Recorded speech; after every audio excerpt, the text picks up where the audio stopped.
نحمده ونستعينه ونستغفره ونؤمن به ونتوكل عليه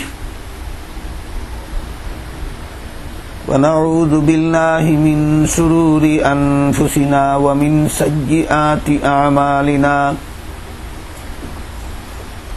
من يهده الله فلا مضل له ومن يضلله فلا هادي له ونشهد أن لا إله إلا الله وحده لا شريك له ونشهد أن سيدنا ونبينا ومولانا محمدا عبده ورسوله صلى الله تعالى عليه وعلى آله وأصحابه وبارك وسلم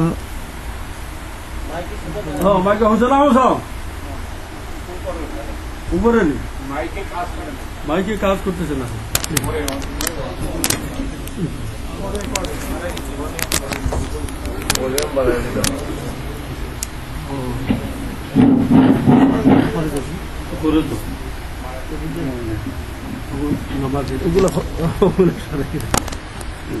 না ওই ঠিক আছে হবে أما بعد فأعوذ بالله من الشيطان الرجيم بسم الله الرحمن الرحيم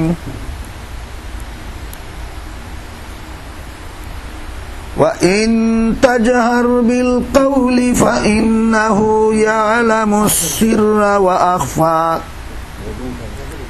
الله لا إله إلا هو له الأسماء الحسنى আমারও গলা বলা না আপনারা রমাইক বলা না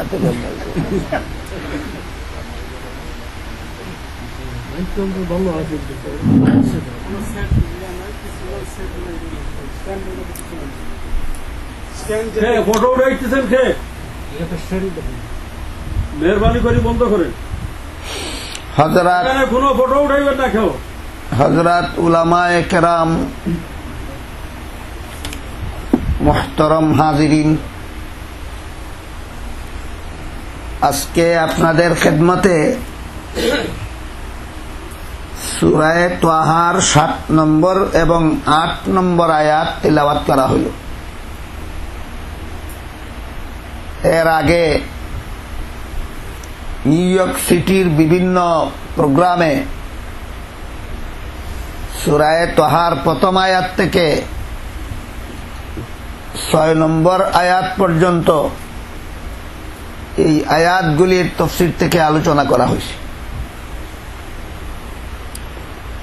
আজকে 7 নম্বর এবং 8 নম্বর আয়াত তিলাওয়াত করা হয়েছে বিগত দিনগুলিতে বলা হয়েছে সূরা তাহার 4 নম্বর আয়াত থেকে 8 নম্বর আয়াত পর্যন্ত এই আয়াতগুলিতে আল্লাহ তার পরিচয় পেশ করেছেন আল্লাহকে বান্দাদের পক্ষ থেকে চিনার ব্যবস্থা করেছেন আল্লাহকে চিনলেই আল্লাহর কালামের গুরুত্ব বুঝতে পারবে আর আল্লাহর কালামের গুরুত্ব বুঝলেই আল্লাহর কালামের বিধান পালন করতে পারবে এই প্রসঙ্গে 4 নম্বর আয়াত থেকে 8 নম্বর আয়াত পর্যন্ত আল্লাহর পরিচয় ব্যক্ত করা হয়েছে তাই 7 নম্বর আয়াতে আল্লাহ বলেন ওয়া ইন তাজহার বিল কাউলি তোমাদের কেউ যদি জোরে কথা বলো ফা ইন্নাহু ইয়ালামুস সিররা ওয়া আখফা আল্লাহ পাক রব্বুল আলামিন জোরে কথা বললেও শুনেন আস্তে কথা বললেও শুনেন এমনকি কেউ যদি চুপে চুপে কথা বলে সেটা তো আল্লাহ জানেনি। কেউ যদি কোনো কথা মনের কল্পনায় রাখে চুপে চুপেও বলে না, শুধু মনে মনে আছে কথাটা, ওইটাও আল্লাহ জানে। কাজেই আল্লাহ পাক রব্বুল আলামিনের পরিচয় হইল আল্লাহর গোটা সৃষ্ট জগতের মধ্যে আল্লাহর কাছে কোনো কিছু গোপন থাকতে পারে না। আল্লাহর পরিচয়গুলির মধ্যে এটা একটা বিশেষ পরিচয়, আল্লাহর কাছে কোনো কিছু গোপন থাকতে পারে না। এর মধ্যে 5 নম্বর আয়াতে আল্লাহ বলেছিলেন আর রহমানু আলাল আরশি ইস্তাওয়া। আল্লাহর নাম রহমান, তিনি আরশের উপরে আছেন। সূরা মুলকের 2 আয়াতে বলেন তিনি আসমানে আছেন। সূরা বাকারার 1 আয়াতে বলেন তিনি তোমাদের সাথে আছেন। আমরা যেখানে আছি আল্লাহ সেখানেই আছেন। আমরা আরশে আছি না আসমানে আছি না জমিনে আছি? তাহলে বাকারার আয়াতে বলেন আল্লাহ আমরা যেমন জমিনে আছি আল্লাহও আমাদের সাথে জমিনে আছেন। সূরা মুলকের আয়াতে বলেন আসমানে আছেন। সূরা তাহার 5 নম্বর আয়াতে বলেন আরশে আছেন। তাহলে আসলে আছেন কোথায়? আল্লাহ বলতে চান এই গোটা সৃষ্ট জগতের মধ্যে আমি সর্বত্রই আছি, সবখানেই আছি। কিন্তু আমি যেহেতু তোমাদের মতো শরীর বিশিষ্ট নই, আকার বিশিষ্ট নই, আল্লাহর শরীর নাই, আল্লাহর আকার আকৃতি নাই, এই জন্য আমার থাকার জন্য কোন স্থানের দরকার হয় না এবং আমি সীমিত অবস্থায় থাকি না। তোমাদের যার শরীর যত বড় সে ততটুকু সীমিত জায়গায় থাকে। আমার শরীর নাই, এই জন্য আমি সীমিত জায়গায় থাকি না। আমার ব্যাপারটা এমন নয় যে জমিনে থাকলে আসমানে থাকি না, আসমানে থাকলে আরশে থাকি না, আরশে থাকলে পাতালে থাকি না। আমার ব্যাপার এমন নয়। এমন ব্যাপার হইল তাদের যাদের শরীর আছে, আকার আছে, যাদের সুনির্দিষ্ট শরীর আছে এবং সীমিত আয়তন আছে শরীরে, এরা এক জায়গায় থাকলে আর এক জায়গায় থাকে না। আমি নিরাকার হওয়ার কারণে, আমি অশরীরী সত্তা হওয়ার কারণে আমার ব্যাপারটা এমন নয় যে আমি জমিনে থাকলে আসমানে থাকি না, আমি আসমানে থাকলে আরশে থাকি না, আরশে থাকলে পাতালে থাকি না। আমার ব্যাপার এমন নয়, আমি সবখানেই আছি। বাকি রইল আসমান, জমিন, আরশ, কুরসি, পাতাল পুরী পর্যন্ত সৃষ্টি করার আগে, যখন জগৎ বলতে আমি আল্লাহ কোনো কিছুই সৃষ্টি করি নাই, তখনও আমি আল্লাহ ছিলাম। জগতের কোনো কিছুই আল্লাহ যখন সৃষ্টি করেন নাই তখনও আল্লাহ ছিলেন। এর দ্বারা পরিষ্কারভাবেই বোঝা যায় যে আল্লাহর থাকার জন্য কোনো স্থানের দরকার হয় না। কোন স্থান যখন ছিল না তখনও আল্লাহ ছিলেন, সুতরাং আল্লাহ থাকার জন্য স্থানের দরকার নাই।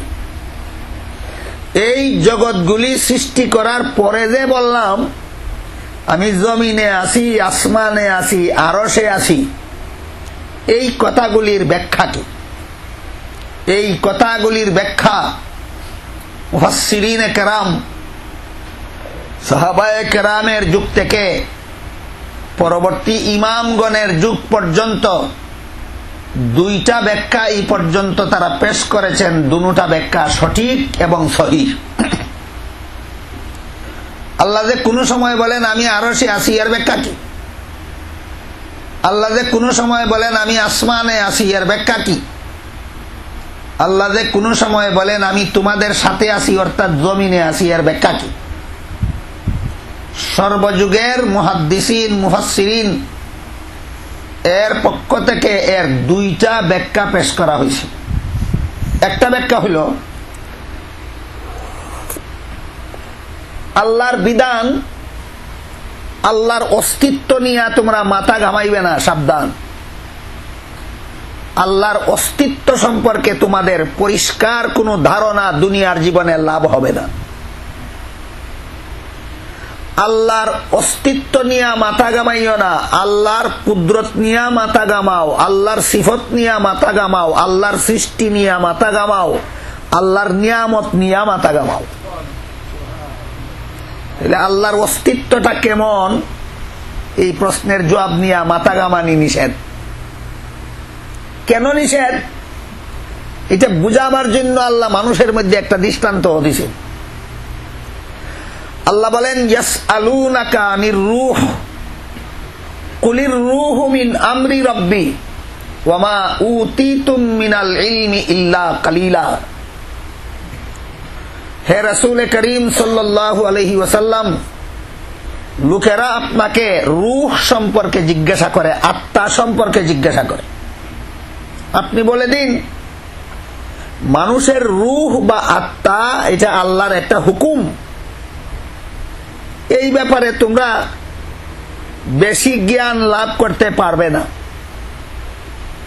রূহ কেমন, কত বড়, কি আকার, কি নমুনা, শরীর আছে কিনা, রং কেমন, এই প্রশ্নগুলির জবাব যেমন তোমরা হাসিল করতে পারবে না, তোমার শরীরের ভিতরে রূহ সম্পর্কে যদি তুমি পূর্ণ জ্ঞান লাভ করতে পারো না, সমস্ত জগৎবাসীর রূহ যিনি সৃষ্টি করেছেন তার অস্তিত্ব সম্পর্কে তুমি পূর্ণ জ্ঞান কিভাবে লাভ করবে?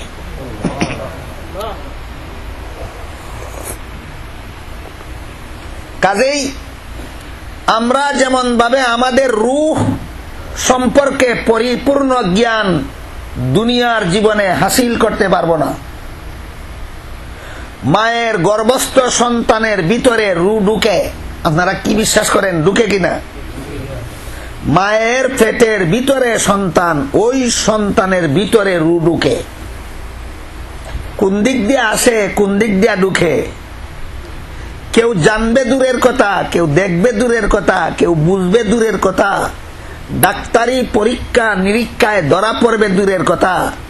গর্ভের শুরু থেকেই যদি গর্ভবতী নারীটারে একটা মেশিনের ভিতরে ঢুকাইয়া রাখা হয়, মেশিনেও ধরা পড়বে না। আবার মরণকালে তার দেহ থেকে রূহটা যখন বাহির হইয়া যায়, কত মানুষ বসা থাকে তার কাছে, কত ডাক্তার বসা থাকে, কত জ্ঞানী গুণী বসা থাকে, তো কত চক্ষুষ্মান বসা থাকে। কোন দিক দিয়া বাহির হইয়া যায়, কেমন ভাবে বাহির হইয়া যায়, বাইরিয়া কোন দিকে যায় কেউ দেখতে পারে না।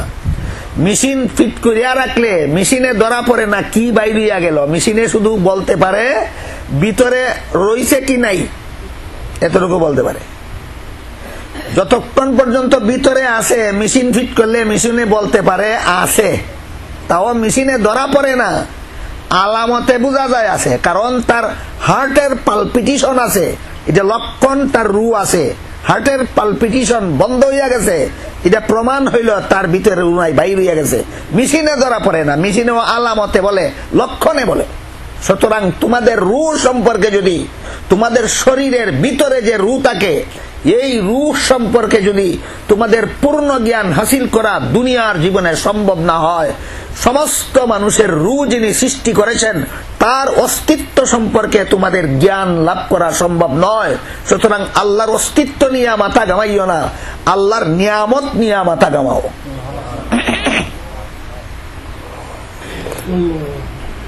এই কারণে আল্লাহ আসমানে আছেন, আল্লাহ জমিনে আছেন, আল্লাহ আরশে আছেন, এই জাতীয় আয়াতগুলির দুইটা তাফসীর মুফাসসিরিনে কেরাম করেছেন। একটা তাফসীর হইল আল্লাহ যা বলেছেন ঠিক বলেছেন।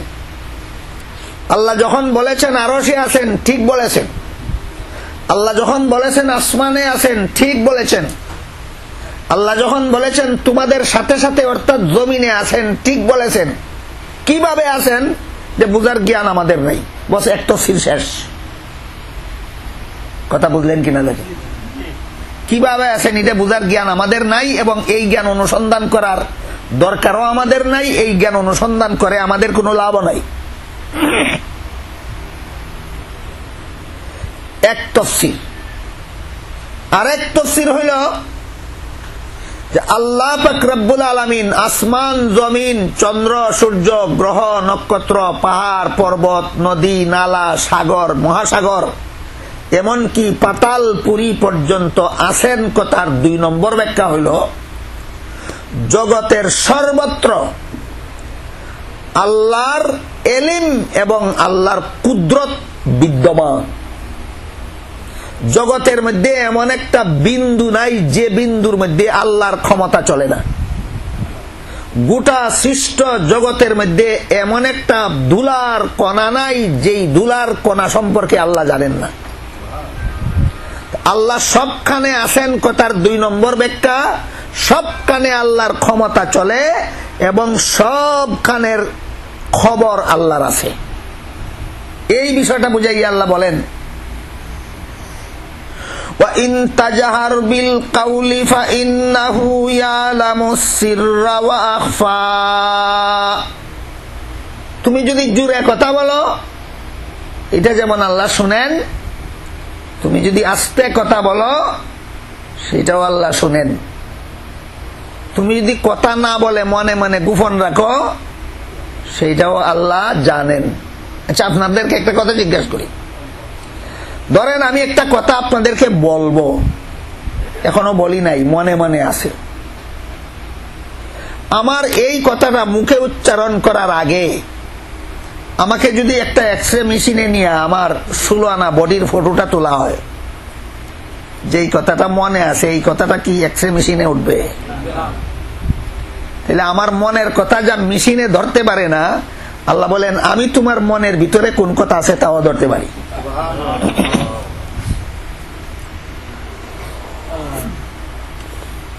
তাহলে আল্লাহ সবখানে আছেন কথার 2 ব্যাখ্যা। এক ব্যাখ্যা হইল আল্লাহ আছেন, কিভাবে আছেন আমি জানিও না, আমার জানার দরকারও নাই, জানার চেষ্টা করলে আমার কোনো উপকারও নাই। এক ব্যাখ্যা, সবখানে আছেন আল্লাহ। কিভাবে আছেন? আল্লাহ যেভাবে পারেন সেভাবে আছেন। 2 নম্বর ব্যাখ্যা হইল আল্লাহ সবখানে আছেন মানে সবখানে আল্লাহর ক্ষমতা বিদ্যমান, সবখানে আল্লাহর জ্ঞান বিদ্যমান, আল্লাহর এলিম বিদ্যমান। এমন একটা দুলার কণা নাই যে দুলার কণা সম্পর্কে আল্লাহ জানেন না। এমন একটা দুলার কণা নাই যে দুলার কণা আল্লাহর হুকুম ছাড়া নড়াচড়া করতে পারে।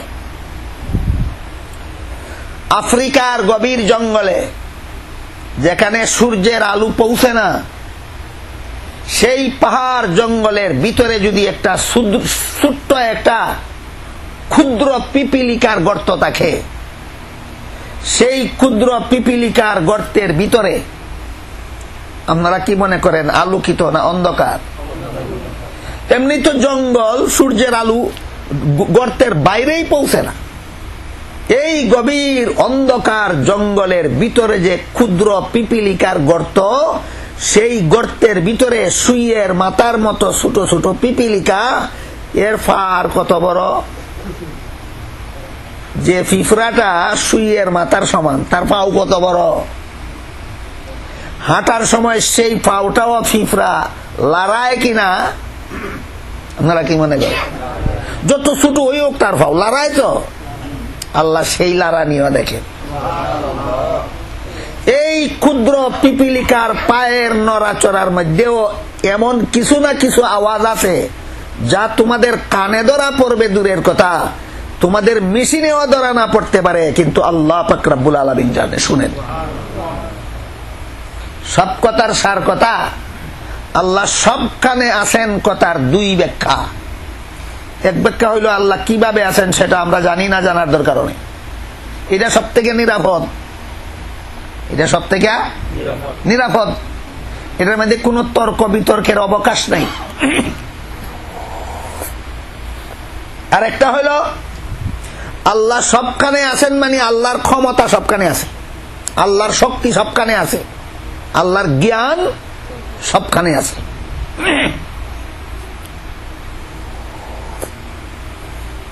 আপনার জামার পকেটের ভিতরে যে সেলাই আছে, সেলাইয়ের মধ্যে যে সুতা আছে, সুতার যে মাথা আছে, মাথার মধ্যে যে গিরো আছে, এই গিরোটা যে ছুটিয়া গেছে, যে কারণে পকেটের এক কোণা সামান্য ফাঁক হইয়া গেছে, আপনার খবর নাই, পয়সা তুইছেন আর পড়ে গেছে, আপনার খবর হইবার আগেই আল্লাহর খবর আছে আপনার পকেটের অবস্থা কি আছে। তাহলে আমরা আল্লাহ সব কানে আছেন, আল্লাহর পরিচয় প্রসঙ্গে আল্লাহ সব কানে আছেন এই কথার যে দুইটা ব্যাখ্যা পাইলাম। একটা ব্যাখ্যা হইল আল্লাহ যেভাবে পারেন সেভাবে আছেন, আমি জানিও না, জানার দরকারও নাই, জানতে চেষ্টা করার কোনো ফায়দাও নাই, এক ব্যাখ্যা। আর এক ব্যাখ্যা হইল আল্লাহ সবখানে আছেন মানে আল্লাহর ক্ষমতাও সবখানে আছে, আল্লাহর জ্ঞানও সবখানে আছে। এই দুটো ব্যাখ্যা সঠিক। যে কেউ যে কোনো ব্যাখ্যা মতে বিশ্বাস করবেন আল্লাহর পরিচয় লাভ করতে পারেন। বরং স্বল্প জ্ঞানী মানুষের জন্য, সাধারণ মানুষের জন্য দ্বিতীয় ব্যাখ্যা মতে আল্লাহর পরিচয় লাভ করা সহজ। দ্বিতীয় ব্যাখ্যা মতে আল্লাহর পরিচয় লাভ করা সহজ। আল্লাহ সবখানে আছেন মানে জগতের সবখানে আল্লাহর ক্ষমতা বিদ্যমান, আল্লাহর শক্তি বিদ্যমান। আল্লাহ সবখানে আছেন মানে জগতের সর্বত্র আল্লাহর জ্ঞান বিদ্যমান। আল্লাহ ইলমান ও কুদরাতান সমস্ত জগৎ জুড়ে বিরাজমান। এই পদ্ধতিতে আমরা আল্লাহরে অতি সহজে বুঝতে পারি, অতি সহজে চিনতে পারি। এজন্যই রাসূল করিম সাল্লাল্লাহু আলাইহি ওয়াসাল্লামের যুগের একজন সাধারণ মূর্খ মুসলমানদেরকে এক বেঈমান পণ্ডিতে জিজ্ঞাসা করেছিল, আল্লাহ যে আল্লাহ দেখা যায় না, ধরা যায় না, ছোঁয়া যায় না, লাগাল পাওয়া যায় না, অস্তিত্ব আছে বলে তার প্রমাণ কি? তুমি প্রমাণ না পাইয়া কিভাবে বিশ্বাস করলে? ওই মূর্খ অশিক্ষিত মুমিন জবাব দিল, দূরের থেকে ধোঁয়া দেখলে যদি বোঝা যায় নিচে আগুন আছে, আগুন না থাকলে ধোঁয়া হয়? কি বলেন? দূরের থেকে ধোঁয়া দেখা যায়, আগুন দেখা যায় না, ধোঁয়া দেখলেই যদি বোঝা যায় নিচে আগুন আছে। আর চড়ুই পাখির লেদা দেখলে যদি বোঝা যায় যে এইটা পাখির লেদা, হাতির লেদা দেখলে যদি বোঝা যায় এটা হাতির লেদা। এই সামান্য মল দেখে, তার বিষটা দেখে যদি জন্তুটা কত বড় চিনা যায়, ধোঁয়া দেখে যদি আগুন চিনা যায়, মাটির মধ্যে পায়ের দাগ দেখলে যদি কোন জন্তুর পায়ের দাগটা অনুমান করা যায়, না গরুর পায়ের দাগ আর মানুষের পায়ের দাগ একরকম?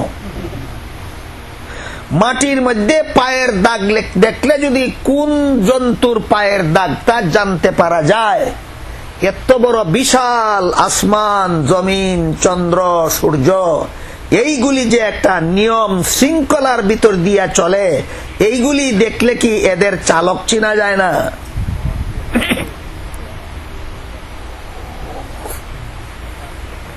কাজেই সূর্যের মধ্যেও আল্লাহর ক্ষমতা বিদ্যমান, চন্দ্রের মধ্যেও আল্লাহর ক্ষমতা বিদ্যমান, জমিনের মধ্যেও আল্লাহর ক্ষমতা বিদ্যমান, এমনকি পাতাল পুরীতে পর্যন্ত আল্লাহর ক্ষমতা বিদ্যমান।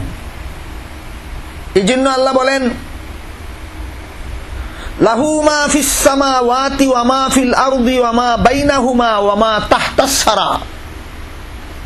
আসমান জমিন এবং আসমান জমিনের মধ্যে যা কিছু আছে সবগুলির মালিক আল্লাহ, সবগুলির মধ্যে আল্লাহর ক্ষমতা চলে।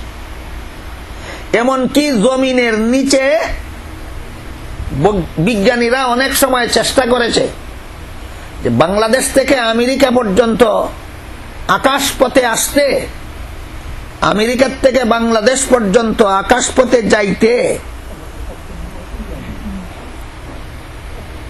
ঘুরিয়া যাইতে হয়। ধরেন এই মাউথ পিসটা যদি এই গ্লোবের উদাহরণ হয়, মাউথ পিসটা যদি পৃথিবীর উদাহরণ হয়, আমেরিকা এখানে, বাংলাদেশ এখানে, আমেরিকার থেকে ফ্লাইটে এই দিক দিয়ে ঘুরাইয়া এখানে যাইতে হবে। আমেরিকার থেকে মাটির দিকে খুদলে, মাটি খুদলে যদি সুজা এদিক দিয়ে বাইরে হওয়া যাইত, তাহলে রাস্তা 5 ভাগের 1 ভাগ হইয়া যাইত। কথাটা বুঝতে পারছেন আপনারা?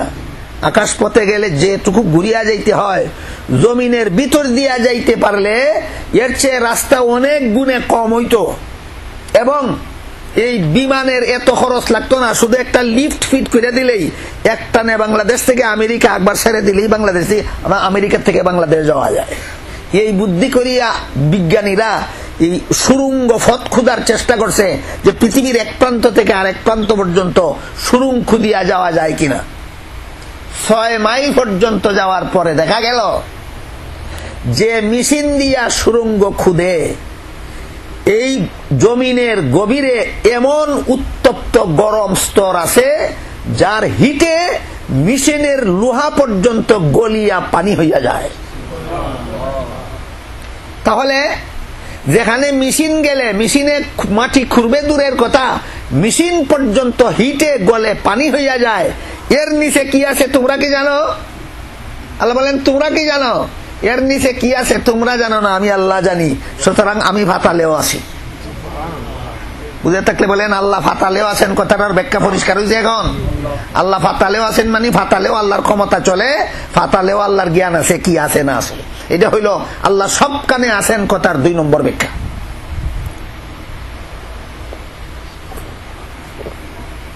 কোরআনের কোন আয়াতের যদি একাধিক ব্যাখ্যা হয়, রসুলের কোন হাদিসের যদি একাধিক ব্যাখ্যা হয়, এবং সেই ব্যাখ্যাগুলি যদি নীতিমতে ব্যাখ্যা দেওয়া হয় এবং ব্যাখ্যা দেওয়ার যোগ্যতা যাদের আছে তারা যদি ব্যাখ্যা দেন, তাহলে যে কোনো ব্যাখ্যা গ্রহণ করাই রাইট, কোনো একটা ব্যাখ্যাও রং নয়। এর উদাহরণ হযরত ইমাম আবু হানিফা রাহমাতুল্লাহি আলাইহি বলেন, নামাজে মুক্তাদিদের জন্য সূরা কিরাত পড়া লাগে না। ইমাম শাফিঈ রাহমাতুল্লাহি আলাইহি বলেন পড়া লাগবে।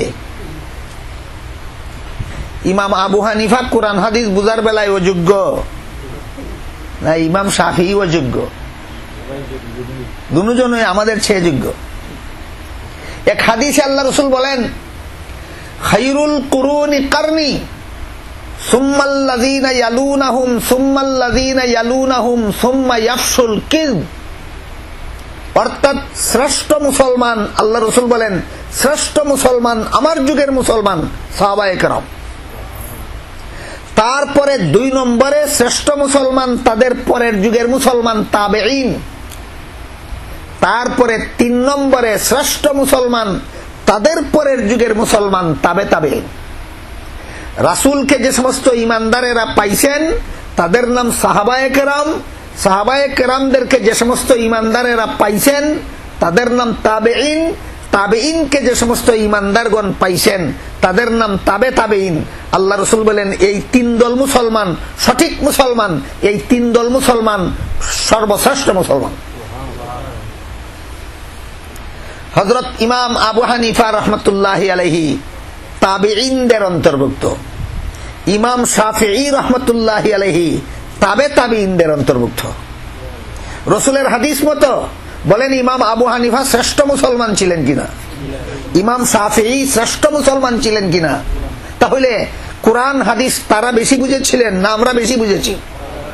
অথচ ইমাম আবু হানিফা বলেন মুক্তাদি সূরা কিরাত পড়বে না, ইমাম শাফিঈ বলেন সূরা ফাতিহা পড়তে হবে। এই ভিন্ন ভিন্ন মত দেখে বর্তমান যুগের অনেক মুসলমান যারা অকারণেই কোরআন হাদিসের গভীর জ্ঞান অর্জন করতে রাজি না, দুনিয়ার যে কোনো জ্ঞান হাসিল করতে রাজি, দুনিয়ার যে কোনো দন হাসিল করতে রাজি, কিন্তু কুরআন হাদিসের গভীর জ্ঞান অর্জন করতে রাজি না। ইচ্ছাকৃতভাবেই এরা কুরআন হাদিসের গভীর জ্ঞান অর্জন করে না, যে কোনো দরকারও মনে করে না। অথচ হাদিস শরীফে আল্লাহ রাসূল বলেছেন, কিয়ামতের আলামতগুলির মধ্যে একটা আলামত হইল তুউল্লিমা লিগাইরিদ্দিন। এই তুউল্লিমা লিগাইরিদ্দিন সেন্টেন্সটার দুইটা ব্যাখ্যা। একটা ব্যাখ্যা হইল মানুষে জ্ঞান শিখবে কিন্তু ধর্মের জ্ঞান শিখবে না, যে কিয়ামতের আলামত। আরেকটা ব্যাখ্যা হইল ধর্মের জ্ঞানও শিখবে, আল্লাহকে সন্তুষ্ট করার জন্য নয়, পরকালে পুরস্কার পাওয়ার জন্য নয়, ধর্মের জ্ঞানকে দুনিয়ার ধন সম্পদ কামাই করার হাতিয়ার হিসাবে ব্যবহার করার জন্য কুরআন হাদিসের জ্ঞান শিখবে। অথচ অন্য হাদিসে আল্লাহ রাসূল বলেছেন, কুরআন হাদিসের জ্ঞান যারা শিখে দুনিয়ার ধন কামাই করার জন্য, এরা জান্নাতে যাবে দূরের কথা, জান্নাতের সুগন্ধও পাবে না। এই আনুষঙ্গিক হাদিসগুলি বুঝলে সামনের কথাগুলি বুঝতে সহজ হবে। আমাদের বর্তমান সমাজের বহু মুসলমান হয়তো জ্ঞান শিকার দরকার মনে করে, কিন্তু কুরআন হাদিসের জ্ঞান নয়, আর না হয় কুরআন হাদিসের জ্ঞানও শিখে পরকালের জন্য নয়, দুনিয়ার জন্য। পরকালের জন্য কুরআন হাদিসের জ্ঞান গভীরভাবে শিখতে রাজি এমন মুসলমানের সংখ্যা এই সমাজে খুবই কম। তারা পরকালের জীবনের সাফল্যের জন্য কুরআন হাদিসের গভীর জ্ঞান শিখেন। তারা খুব ভালো রকম জানেন যে মুস্তাহিদগণ, ওই সমস্ত ইমামগণ এই সমস্ত মাসআলা মাসাইল নিয়ে দ্বিমত করার অধিকার পাইলেন কোথায়? ইমাম আবু হানিফা এই অধিকার কোথায় পাইলেন সূরা কেরাত পড়া লাগবে না বলার? ইমাম শাফি এই অধিকার কোথায় পাইলেন সূরা ফাতিহা পড়া লাগবে বলার? এই অধিকার স্বয়ং আল্লাহ তার কুরআনে, রাসূল তার হাদিসে দিয়েছেন। কারে এই অধিকার দিলেন এবং কিভাবে দিলেন আমাদের একটু বোঝা দরকার। একটা কথা আমি আশা করি আপনারা সবাই জানেন এবং বিশ্বাস করেন, সেটা হইল কুরআন হাদিসের বিধানগুলি কিয়ামত পর্যন্ত সারা দুনিয়ার সমস্ত মুসলমানদের জন্য সচল, না কোন সময়ে অচল? সব কিয়ামত পর্যন্তের জন্য সচল। কুরআনের বিধান কোনদিন অচল হবে না, হাদিসের বিধান কোনদিন অচল হবে না। অথচ কুরআনের আয়াতগুলি সীমিত, রাসূলের হাদিসগুলি সীমিত, আর মানুষের জীবনে সমস্যা আসে সীমিত না অসীম? সীমিত সমস্যা। আমাদের বাপদাদার আমলে যে সমস্যা দুনিয়াতে ছিল, বর্তমানে ওই সমস্যা রয়েছে, আর না আরো নতুন সমস্যা আছে। একটা সহজ উদাহরণ দিচ্ছি শুনেন। কুরআন হাদিস যখন আল্লাহর পক্ষ থেকে আল্লাহর রাসূল উম্মতের হাতে রেখে যাচ্ছিলেন, তখন দুনিয়াতে লোক সংখ্যা বলতে কোনো সমস্যা ছিল না। বর্তমান দুনিয়াতে লোক সংখ্যা, অনেক দেশে লোক সংখ্যা এমন সমস্যা হইয়া দাঁড়াইছে, এই লোক সংখ্যা না কমাইলে সরকার এদেরকে খোরাক দিতে পারবে না। এই ভয়ে লোক সংখ্যা কমানোর জন্য সরকারি ভাবে ব্যবস্থা গ্রহণ করা হইতেছে। এই যে বর্তমান দুনিয়াতে লোক সংখ্যা বলতে একটা সমস্যা দেখা দিয়েছে, এই সমস্যা কোরআন নাজিল হওয়ার সময় ছিল? ছিল না। কোরআন নাজিল হওয়ার সময় লোক সংখ্যা বলতে কোনো সমস্যা ছিল না। এক এক পৃথিবীর এক এক অঞ্চলে কিছু সংখ্যক লোক কোথাও বাস করত, এই আরেক অঞ্চলে কিছু লোক বাস করত, আর সারা দুনিয়াকে দুনিয়া খালি অনাবাদী ভরিয়া থাকত। আর এখনকার অবস্থা, পৃথিবীতে মানুষের গণবসতি হওয়ার কারণে চন্দ্রে নি কিছু মানুষ পাস করে দিয়া ওইখানে নি দিয়া এখানে কিছু পরিবেশ কিছু হালকা করা যায়, এই চিন্তা ভাবনাও চলছে। গত বছর আপনাদের আমেরিকায় এসে সংবাদ পেলাম, আমেরিকার কে নাকি $10 কোটি বিনিময়ে চন্দ্রে গিয়ে আসছেন এবং সেখানে একটা প্লটও খরিদ করে আসছেন। এই যে মানুষের অভিযান চলছে, আমি বলতে চাইতেছি যে এই কথাটা অতিরিক্ত লোক সংখ্যা সমস্যাটা কোরআন যখন নাজিল হইতেছিল তখনই ছিল না বর্তমান বিশ্বের সমস্যা? এটা তাহলে কোরআন নাজিলের সময় সমস্যাটাই ছিল না, এখন নূতন দেখা দিল সমস্যা। পুরাতন কোরআন নূতন সমস্যার সমাধানটা কিভাবে দিবে? এই প্রশ্নটার একটা সুষ্ঠু মীমাংসা নিলেই সামনের কথাগুলি আমরা অতি সহজে বুঝতে পারব। যদিও লোক সংখ্যা সমস্যা কোরআন নাজিল হওয়ার সময় ছিল না, কিন্তু যিনি কোরআনটা নাজিল করেছিলেন তিনি কি জানতেন না লোক সংখ্যা বলতে একটা সমস্যাও ভবিষ্যতে দুনিয়াতে আসবে? তাহলে তিনি কি এর সমাধানটা না দিয়েই কোরআনের বিধান কিয়ামত পর্যন্ত সচল বলেছেন, না অগ্রিম সমাধান দিয়া? অগ্রিম সমাধান দিয়া। আর মানুষের একটা অবস্থা হইল যে সমস্যাটা এখনো দেখে নাই, এটার সমাধান দিলে বুঝেও না। সমস্যা আসলে পরে সমাধান বুঝে আসে, না সমস্যা আসার আগে সমাধান বুঝে আসে? আসলে পরে সমাধান বুঝে আসে, আগে আসার আগে সমাধান বুঝে না। এই কারণে আল্লাহ পাক রব্বুল আলামিন কোন কোন ব্যাপারে কোরআনে সমাধান দিয়েছেন সুস্পষ্ট ভাষায়, কোন কোন ব্যাপারে কোরআনে সমাধান দিয়েছেন অস্পষ্টভাবে, ইঙ্গিতে। যে ইঙ্গিত অনেক যুগের লোকে বুঝেই না, অনেকে বুঝার যোগ্যতাই রাখে না। এই কারণে কোরআনে যে সমস্ত বিষয়ের সুস্পষ্ট সমাধান পাওয়া যায় এইগুলি সর্বযুগে সর্বাবস্থায় চলবে, কোন রকমের চিন্তা গবেষণা করিয়া সমাধান বাইর করার দরকার হয় না। যেমন রোজা রাখা ফরজ, এটা কোরআনের বিধান কিনা? বিধান। কোন মাসে রোজা রাখা ফরজ হবে আল্লাহ সুস্পষ্ট ভাষায় কোরআনে তার নাম বলে দিয়েছেন, শাহরু রমাদান, রমজান মাসে রোজা রাখা ফরজ। কিন্তু কতদিন রোজা রাখা ফরজ আল্লাহ সুস্পষ্ট ভাষায় বলেননি, যে অস্পষ্ট রাখছেন। অস্পষ্ট আল্লাহ কিভাবে অস্পষ্ট রাখছেন দেখেন। আল্লাহ বলেন আইয়ামাম মাদুদাত, গনা বাসা কতক দিন। বলেন তো কতক দিন বলতে কতদিন বোঝায়? 20 দিন বোঝা যায় না, 21 দিন বোঝা যায় না, 25 দিন বোঝা যায় না, 30 দিন বোঝা যায়? কতক দিন বলতে সুনির্দিষ্ট কোন সংখ্যা বোঝা যায় না। মাসের নামটা পরিষ্কার ভাবে বললেন, দিনের সংখ্যাগুলি পরিষ্কার ভাবে বললেন না কেন? তার কারণ হইল পৃথিবী এবং পৃথিবীর বাসিন্দাদের অবস্থা দুইটা। একটা অবস্থা হইল চিরকাল এক নিয়মে চলে, আর একটা অবস্থা হইল পরিবর্তন হয়। বলেন আমার কথা বুঝে থাকলে পৃথিবী এবং পৃথিবীর বাসিন্দাদের অবস্থা কতটা? একটা অবস্থা চিরকাল এক নিয়মে চলে, আর একটা অবস্থা চিরকাল এক নিয়মে চলে না, মাঝে মধ্যে পরিবর্তন হয়। যে সমস্ত অবস্থা চিরকাল এক নিয়মে চলে এর মধ্যে একটা হইল কিয়ামত পর্যন্ত পৃথিবীতে যত বৎসর হবে প্রত্যেকটা বৎসর 12 মাসে হবে, এবং এর মধ্যে একটা মাসের নাম রমজান হবে। এই নিয়মের কোনো পরিবর্তন কিয়ামত পর্যন্ত হবে না। কথা বুঝতে পারতেছেন? কিয়ামত পর্যন্ত যত বৎসরই হোক প্রত্যেকটা বৎসর কত মাসে হবে? কোন বৎসর 11 মাসেও হবে না, কোন বৎসর 13 মাসেও হবে না।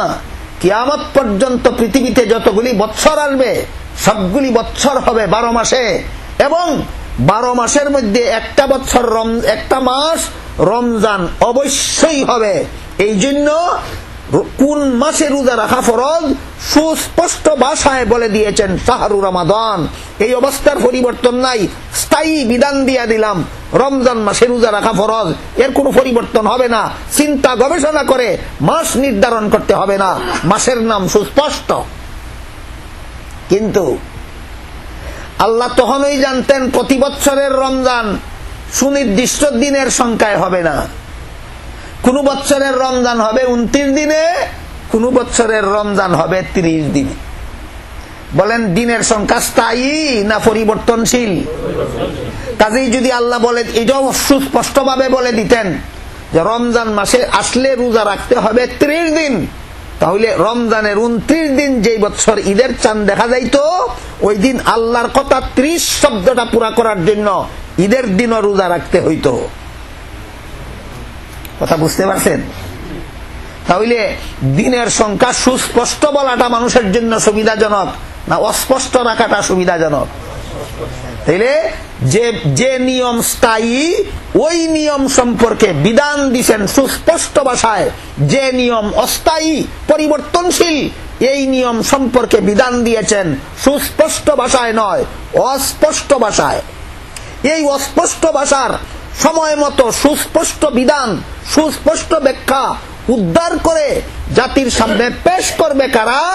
আল্লাহ পাক রব্বুল আলামিন সূরা নিসার 59 নম্বর আয়াতে বলেছেন, মুজতাহিদ ইমামরা এই সমস্ত অস্পষ্ট কথাগুলির সুস্পষ্ট ব্যাখ্যা বের করে জাতির সামনে পেশ করবে।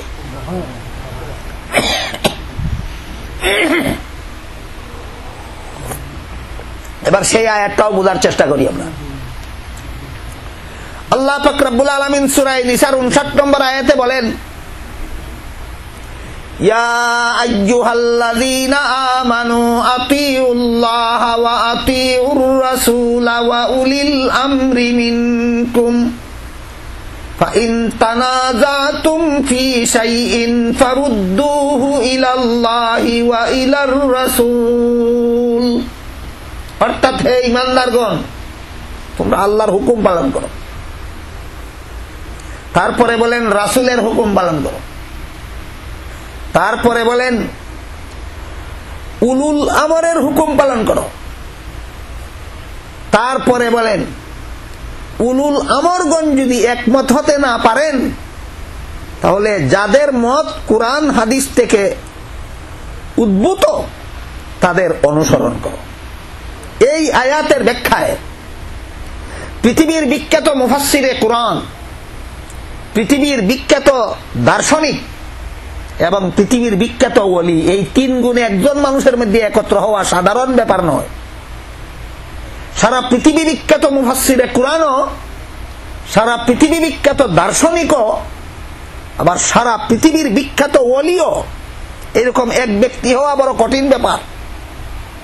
এইরকম একজন পৃথিবী বিখ্যাত মুফাসসিরে কুরআন দার্শনিক ওলি ছিলেন আল্লামা ইমাম ফখরুদ্দিন রাজি রহমাতুল্লাহি আলাইহি।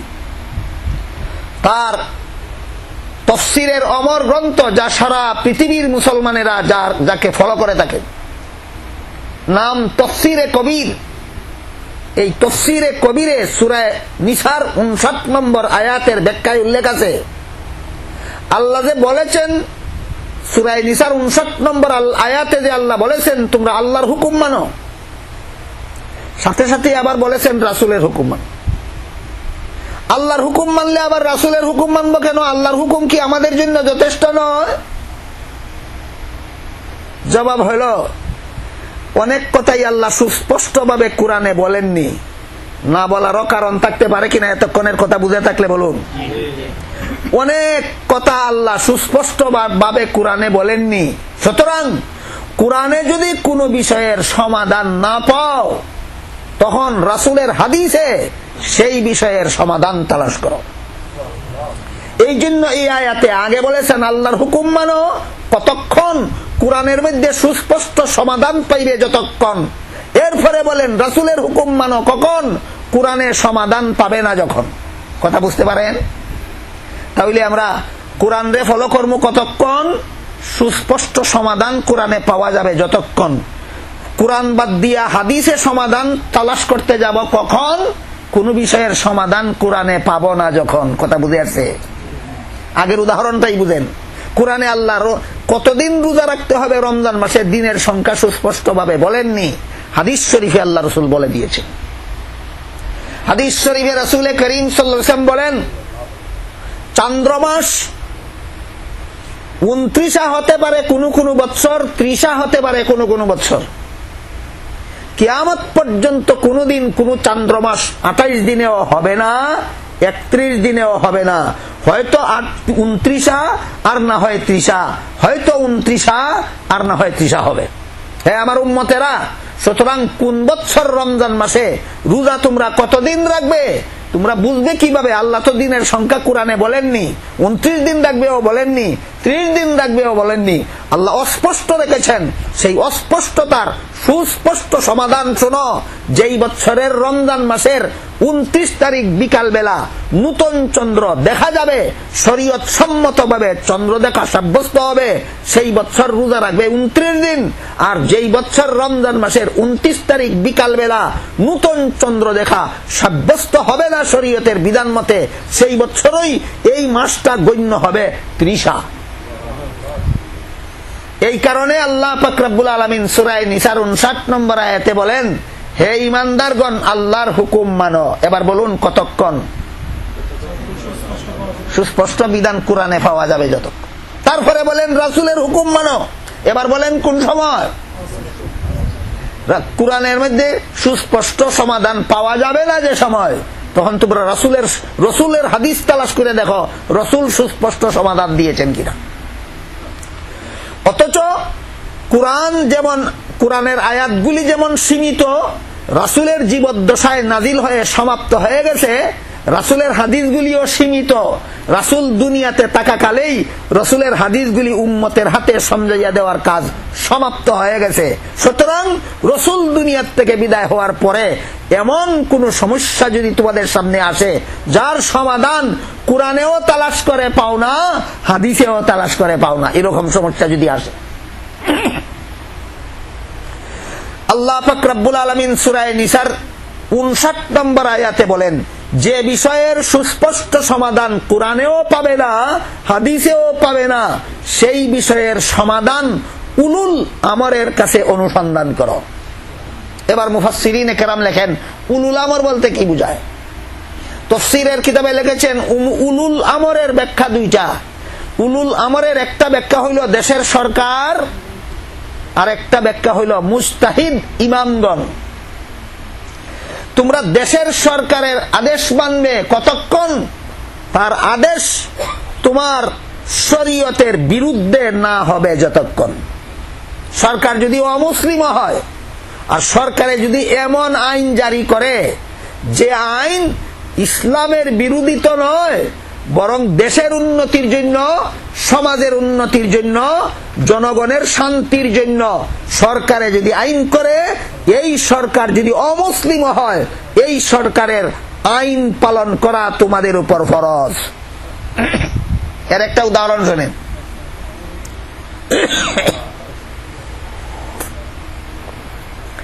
আমেরিকান সরকারের আইন মতে গাড়ি চালাইয়া যাইতে হয় রাস্তার বাম পাশ দিয়া না ডাইন পাশ দিয়া? কোন পাশে দিয়া? ডাইন পাশে দিয়া। আর বাংলাদেশ সরকারের আইন মতে গাড়ি চালাইয়া যাইতে হয় রাস্তার বাম পাশ দিয়া। এখন যদি বাংলাদেশের কোন মুসলমান বলে যে রাসূল বলেছেন রাস্তার ডাইনে চলো, সরকারে কয় বায়ে চলো, মানি না সরকার, ডাইনে চলবো, অ্যাক্সিডেন্ট হবে কিনা? অ্যাক্সিডেন্ট হবে। আমেরিকান সরকারে যে রাস্তার ডাইনে গাড়ি চালান এরকম করছে যে রসুলের সুন্নত পালন করার লাগি না। আমেরিকান সরকারের আপনাদের নবীর সুন্নত পালন করা না করায় আমেরিকান সরকারের কিছু যায় আসে না। দুনিয়াতে, আখিরাতে টের হইবে যায় আসে কিনা, কিন্তু দুনিয়াতে কিছু যায় আসে না। আমেরিকান সরকার রাস্তার ডাইন পাশে গাড়ি চালাইয়া যাওয়ার জন্য নির্দেশ দিছে মুহাম্মদুর রাসূলুল্লাহর সুন্নত হিসাবে নয়, যা তার ক্ষমতা বলে।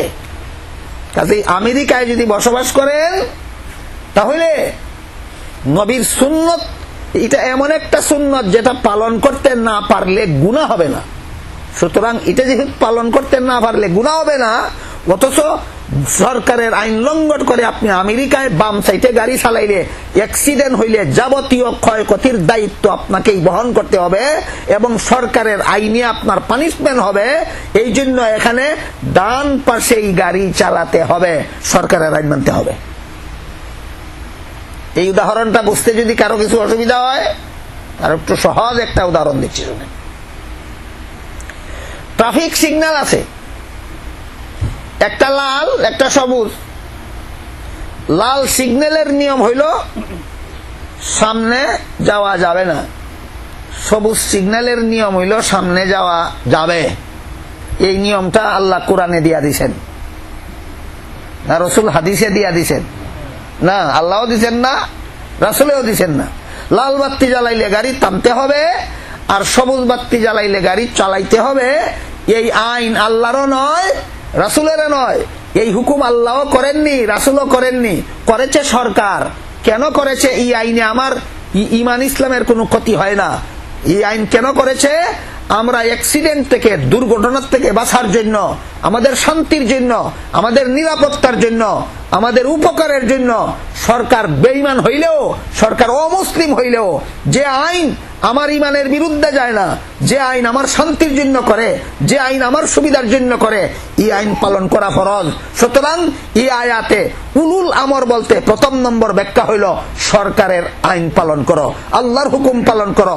যদি কোরআনে সুস্পষ্ট সমাধান পাও, রসুলের হুকুম পালন করো। যদি হাদিসে সুস্পষ্ট প্রমাণ পাও, কোরআন হাদিসের বিরোধী হয় না এমন আইন যদি সরকার করে তোমাদের উপকারের জন্য, তাইলে সরকারের হুকুম পালন করো। এই সময় কোরআন হাদিসের বিরুদ্ধে না গেলে সরকারের হুকুম পালন করার কথাই বলা হয়েছে। এই জন্য উলুল আমরের 1 নম্বর ব্যাখ্যা হইল সরকার। সূরা নিসার 59 নম্বর আয়াতে আল্লাহ বলেছেন, প্রথমে বলেছেন আল্লাহর হুকুম পালন করো। কোন সময়? কোরআনে সুস্পষ্ট সমাধান পাওয়া যায় যে সময়। 2 নম্বরে বলেছেন রাসূলের হুকুম পালন করো। কোন সময়? কোরআনে পাওয়া যায় না যে সময়। 3 নম্বরে বলেছেন উলুল আমরের হুকুম পালন করো। কোন সময়? যে ব্যাপারে কোরআনেও কিছু বলে না, হাদিসেও কিছু বলে না। লাল বাতি জ্বালাইলে গাড়ি চালাইতাম না সবুজ বাতি জ্বালাইলে গাড়ি চালাইতাম, এই ব্যাপারে কোরআনেও কিছু কয় না, হাদিসেও কিছু কয় না। সরকারে যদি কয় তো যেভাবে কয় সেভাবে চলো। উলুল আমরের এক ব্যাখ্যা কি হইল? সরকার। উলুল আমরের 2 নম্বর ব্যাখ্যা হইল মুস্তাহিদ ইমাম। এটা দেশের ব্যাপার, দশের ব্যাপার, সমাজের ব্যাপার, দুনিয়ার উন্নতির ব্যাপার, দুনিয়ার শান্তির ব্যাপার যদি হয়, তাহলে সরকারকে ফলো করো, সরকারের হুকুম পালন করো। ধর্মের ব্যাপার যদি হয়, এইটা পালন, কোনটা পালন করলে সওয়াব হবে, কোনটা পালন করলে সওয়াব হবে না, এমন ব্যাপার যদি হয়, তাহলে সরকার নয়, মুস্তাহিদ ইমামগণ যে কোরআন হাদিসের আলোকে যেই সমাধান বের করে দিবেন, সেই সমাধান বের করতে গিয়া সমস্ত মুস্তাহিদ ইমাম যদি ঐক্যমত পোষণ করেন, তাহলে এটার নাম হইল ইজমা। কোরআনে যদি সুস্পষ্ট পাওয়া যায়, বিবরণ পাওয়া যায়, তাহলে আমার আমলের জন্য কোরআন দলিল। কোরআনে না পাইয়া হাদিসে যদি সমাধান পাওয়া যায়, তাহলে আমার আমলের জন্য হইল হাদিস দলিল। কোরআন হাদিসে পরিষ্কারভাবে আমি পাই না, মুস্তাহিদ ইমামগণ কোরআন হাদিসের আলোকে সকলে ঐক্যমতে একটা সমাধান বাইর করিয়া দিলেন। ওই সমাধানে সব ইমামগণ যদি ঐক্যমত পোষণ করেন, তাহলে এটার নাম ইজমা। ইমাম ফখরুদ্দিন রাজি রহমতুল্লাহি আলাইহি তাফসীরে কবিরে লিখেছেন যে সূরা নিসার 59 নম্বর আয়াতে যে আল্লাহ বলেছেন উলুল আমরের হুকুম পালন, এটা ডিস্টার্ব করে কেন? এই যে কোনো সময় আওয়াজ হয়, কোনো সময় হয় না।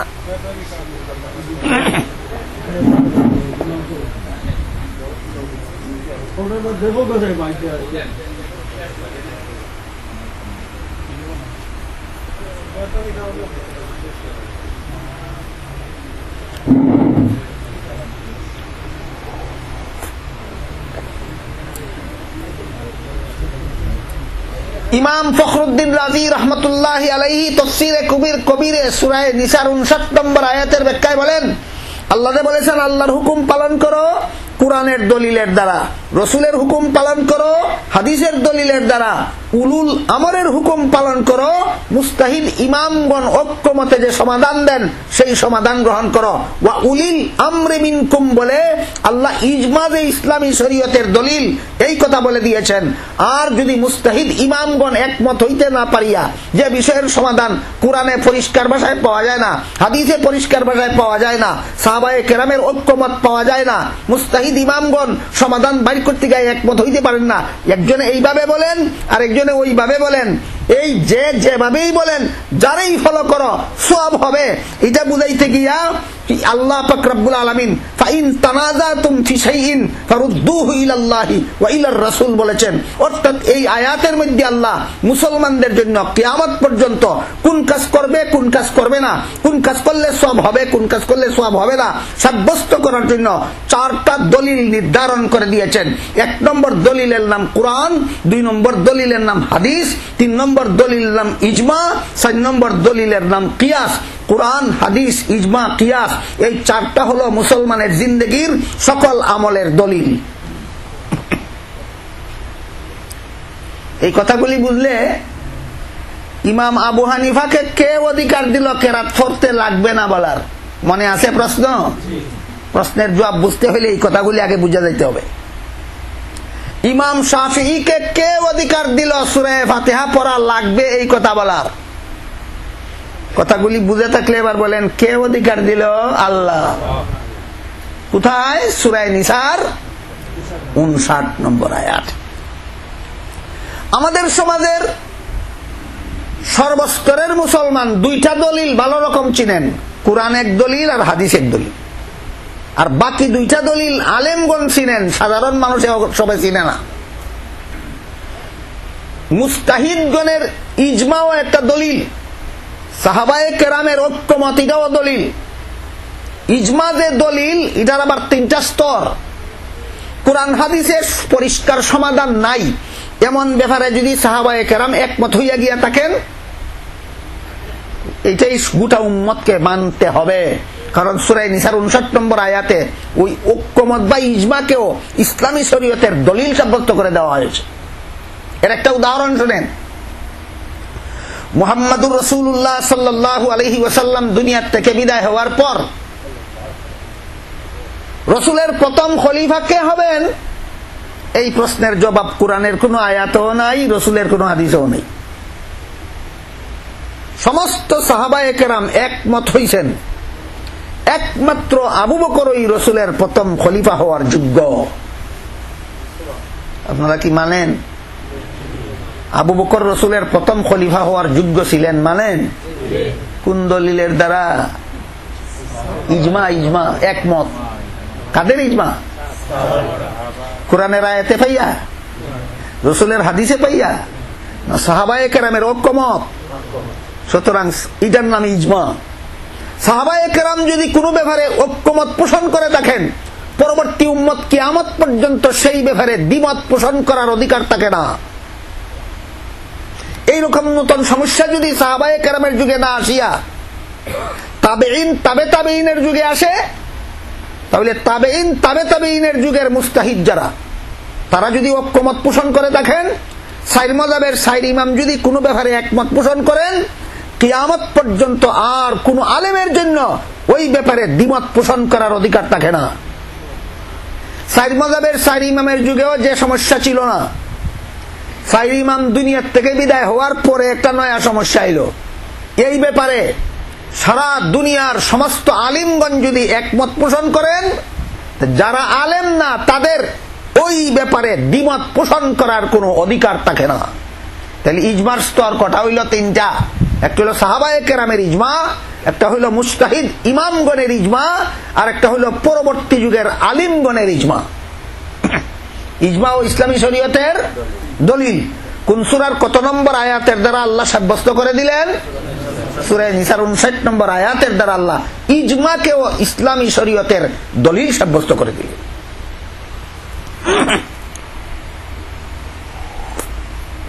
একজন ইমাম সাহেব একদিন আমারে জিজ্ঞেস করে, ইমাম আবু হানিফাকে ফলো করে নামাজ পড়ার কথা আল্লাহ কোরআনের কোন আয়াতে বললেন অথবা রাসূল কোন হাদিসে বললেন? আমি বললাম, এই মসজিদে 5 জায়গা নামাজ জামাতের সাথে পড়তে হইলে তোমাকে ফলো করতে হবে, এটা কোন আয়াত আর কোন হাদিস আছে? কি বলেন আপনারা? এই মসজিদে জোরের নসরত হইলে তুমি তোমার সাথে রুকুতে যাইতে হবে, তোমার সাথে সেজদা যাইতে হবে, তুমি যতক্ষণ দাঁড়ায় থাকো ততক্ষণ আমার দাঁড়ায় থাকতে হবে। ফলো কারে করলাম? তোমারে করলাম। তোমারে ফলো করার কথা কোরআন হাদিসের কোথায় আছে? যেমন ভাবে কোরআন হাদিসের কোথাও তোমাকে ফলো করার কথা নাই, কিন্তু তোমাকে ইমাম সাব্যস্ত করার পরে, তোমার পিছনে নিয়ত করার পরে তোমাকে ফলো না করলে নামাজ ক্যান্সেল হবে, ঠিক তেমনি ভাবে 4 মাযহাবের 4 ইমাম মুস্তাহিদ সাব্যস্ত হওয়ার পরে তাদের ফলো না করিয়া কুরআন হাদিস মানতে গেলে ক্যান্সেল হবে।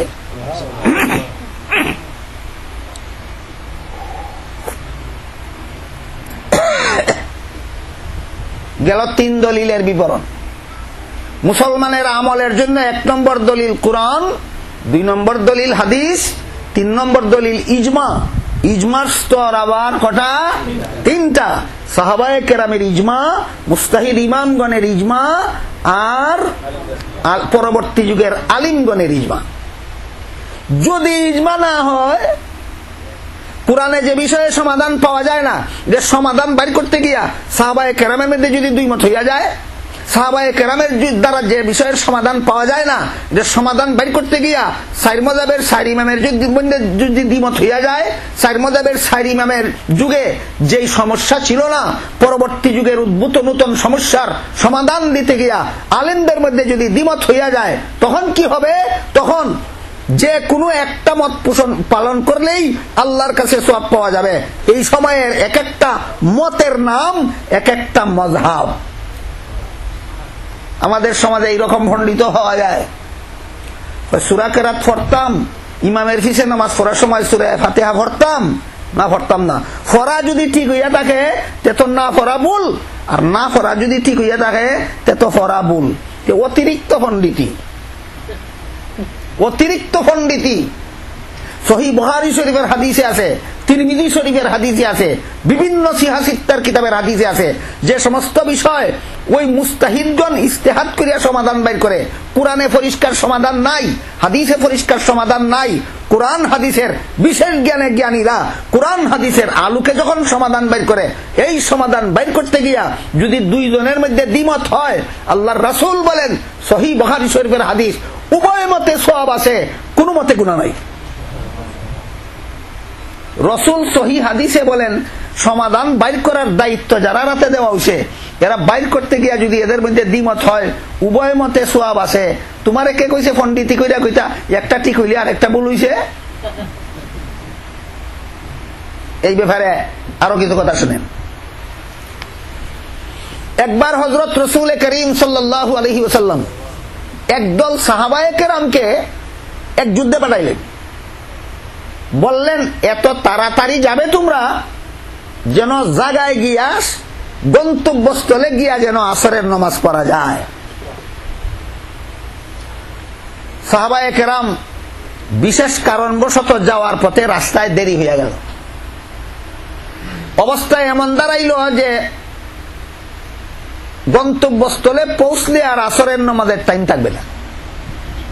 এখন তারা গবেষণায় শুরু করলেন, এখন কি করা যায়। রাসূলের নির্দেশ গন্তব্যস্থলে গিয়ে আসরের নামাজ পড়া, আর আল্লাহর নির্দেশ সময় মতো নামাজ পড়া। এখন কি আল্লাহর হুকুম মানতাম না রাসূলের হুকুম মানতাম? একদল, তাদের মধ্যে দ্বিমত হইয়া 2 দল হইয়া গেল। একদল সাহাবায়ে কেরাম বলেন যে আল্লাহর হুকুম আমাদের চেয়ে রাসূল ভালো বুঝেন, রাসূল যেহেতু বলেছেন ওইখানে গিয়ে আসরের নামাজ পড়তাম, কাজী ওয়াক্ত রইল না গেল এটা দেখা আমাদের ব্যাপার না, রাসূলের কথা পালন করলাম কিনা করলাম না সেটা দেখা আমাদের ব্যাপার। এরা নামাজ কাজা করিয়া সৌখানে গিয়ে সন্ধ্যার পরে আসর বললেন। এই সাহাবায়ে কেরাম এদের মধ্যে আরেক দল বললেন যে রাসূল বলেছিলেন এই জন্য নয় যে আমরা কাজা করে দেব, রাসূল বলেছিলেন তাড়াতাড়ি যাওয়ার জন্য। অ্যাক্সিডেন্টলি যেহেতু দেরি হইয়াই গেল, এটা তো রাসূল জানতেন না তখন যে আমাদের দেরি হয়ে যাবে। দেরি যেহেতু হয়েই গেল, কাজেই এখন রাসূলের কথার প্রাধান্য না দিয়া আল্লাহর কথার প্রাধান্য দিয়া সময় মতেই নামাজ আদায় করতে হবে। একদল সাহাবায়ে কেরাম রাস্তায় আসরের নামাজ সময়ের ভিতরে পড়লেন, আর একদল সাহাবায়ে কেরাম গন্তব্যস্থলে গিয়ে আসরের নামাজ সন্ধ্যার পরে কাজা করলেন। ইখতিলাফ সাহাবায়ে কেরামের মধ্যে হয়েছে কিনা? ঘটনা রাসূলের কাছে জানানি হইল। রাসূল দুনো দলকে সমর্থন দিয়েছে। তখন তোমার পণ্ডিতি কই গেল? একটা শুদ্ধ হইলে আরেকটা ভুল হইব? কি বলেন? এরকম পণ্ডিতিও অনেকে করে কিনা? একটা শুদ্ধ হইলে তো আরেকটা ভুল হই, কোনটারে ভুল বুঝতাম? আল্লাহ রাসূল বলেন একটাও ভুল না, দুটোটা শুদ্ধ। আরেকটা উদাহরণ শুনে। রমজান মাসের দিনের বেলায় সন্ধ্যার সময় আকাশ গুলাটে মেঘাচ্ছন্ন, সূর্য অস্ত গেলে পরে ইফতার করা হইতো। সূর্য অস্ত গেল কিনা জানার দুই ব্যবস্থা, একটা হইলো আকাশ পরিষ্কার থাকলে চোখেই দেখা যায় সূর্য অস্ত গেল কিনা, আরেকটা হইলো আকাশ গুলাটে বা মেঘাচ্ছন্ন থাকলে গড়ি সাথে থাকলে বোঝা যায় সূর্য অস্ত গেল কিনা। কিন্তু আকাশ গুলাটে অবস্থায় এমন এক জায়গায় একজন দুজন মানুষ গিয়া পৌঁছলো, পথের মুসাফির হোক যাই হোক, এমন এক জায়গায় গেল আকাশ গুলাটে, সূর্য ডুবলো কিনা তা দেখারও উপায় নাই, আর নিজেদের সাথে গড়িও নাই। তখন কি ইফতার করা লাগবে না? করা লাগবে না? কোন সময় করবে? শরীয়তের বিধান বলে তোমার নিরপেক্ষ বিবেককে জিজ্ঞেস করো, মেঘলা আকাশে কি পরিমাণ অন্ধকার হইলে সূর্য ডুবে? মেঘলা আকাশে সূর্য ডুবলে পরে কি পরিমাণ অন্ধকার হয়? আর সূর্য না ডুবা অবস্থায় মেঘের কারণে আকাশ কি পরিমাণ অন্ধকার হয়? তোমার নিরপেক্ষ বিবেককে জিজ্ঞেস করো। তোমার বিবেক যদি, এই নিরপেক্ষ বিবেক যদি বলে যতটুকু অন্ধকার হয়েছে, এখন আমার বিবেক বলে সূর্য ডুবে গিয়েছে, শরীয়ত বলে তোমার বিবেক যদি বলে সূর্য ডুবে গিয়েছে, তুমি ইফতার করো, সূর্য না ডুবলেও তোমার রোজা আল্লাহর কাছে হয়ে যাবে। এমত অবস্থায় দুইজনের একজনে কয় আমার মনে হয় সূর্য ডুবছে, ইফতার করলো, আরেকজনে কয় আমার মনে হয় সূর্য ডুবছে না, তোমার জন্য ইফতার করা যায় না। একজনে ইফতার করলো 10 মিনিট আগে, একজনে ইফতার করলো 10 মিনিট পরে। বলেন কার রোজা নষ্ট হইল? এইখানে যদি দুইজন নিজের বিবেককে জিজ্ঞেস করে ইফতার করলেও রোজা নষ্ট না হয়, তোমার পণ্ডিতি গেল কই? এই বেটার রোজা ঠিক হয়ে থাকলে হি বেটার রোজা ভুল, আর হি বেটার রোজা ঠিক হয়ে থাকলে ই বেটার রোজা ভুল। এই পণ্ডিতি, শরীয়ত নিয়ে পণ্ডিতি খাটে না। শরীয়ত কুরআন হাদিস ইজমা কিয়াসের দ্বারা শরীয়ত প্রমাণিত হয়, কোন পণ্ডিতের পাণ্ডিত্যের দ্বারা ইসলামী শরীয়তের কোন বিধান প্রমাণিত হয় না। এই রোজাদার লইয়া পণ্ডিতি করে না, পণ্ডিত করে ইমাম আবু হানিফা আর ইমাম শাফি লইয়া। দুই রোজাদারের ইখতিলাফ আর ইমাম আবু হানিফা আর ইমাম শাফির ইখতিলাফ একই পর্যায়ে। ইমাম আবু হানিফা রাহমাতুল্লাহ আলাইহি বলেন মুক্তাদিদের জন্য সূরা ফাতিহা পড়তে হবে না। ইমাম শাফি রাহমাতুল্লাহ কোন কেরাতি পড়তে হবে না। ইমাম শাফি রহমতুল্লাহ আলী বলেন সূরা ফাতিহা পড়তেই হবে। অধিকার পাইলেন কোথায়? এবার বলেন, এতক্ষণের কথা বুঝে থাকে যে ভালাই দিন টান রেখেছি। অধিকার পাইলেন কোথায়? আল্লাহ দিয়েছেন। কোন সূরার কত নম্বর আয়াতে? সূরা নিসা 59 নম্বর আয়াতে। আর রসুল দেন নাই? কুরআন হাদিসে যদি সমাধান না পাও, তোমরা ইজতিহাদ করে সমাধান বাইর করো। যাদের মধ্যে ইজতিহাদের যোগ্যতা আছে, তাবেঈনের মধ্যে সবচেয়ে বেশি ইজতিহাদের যোগ্যতা ছিল ইমাম আবু হানিফা রাহমাতুল্লাহি আলাইহি, আর তাবেঈনের মধ্যে সবচেয়ে বেশি ইজতিহাদের যোগ্যতা ছিল ইমাম শাফিঈ, ইমাম মালিক এবং ইমাম আহমদ বিন হাম্বল রাহমাতুল্লাহি আলাইহি। এবার একটা হাদিস শুনেন।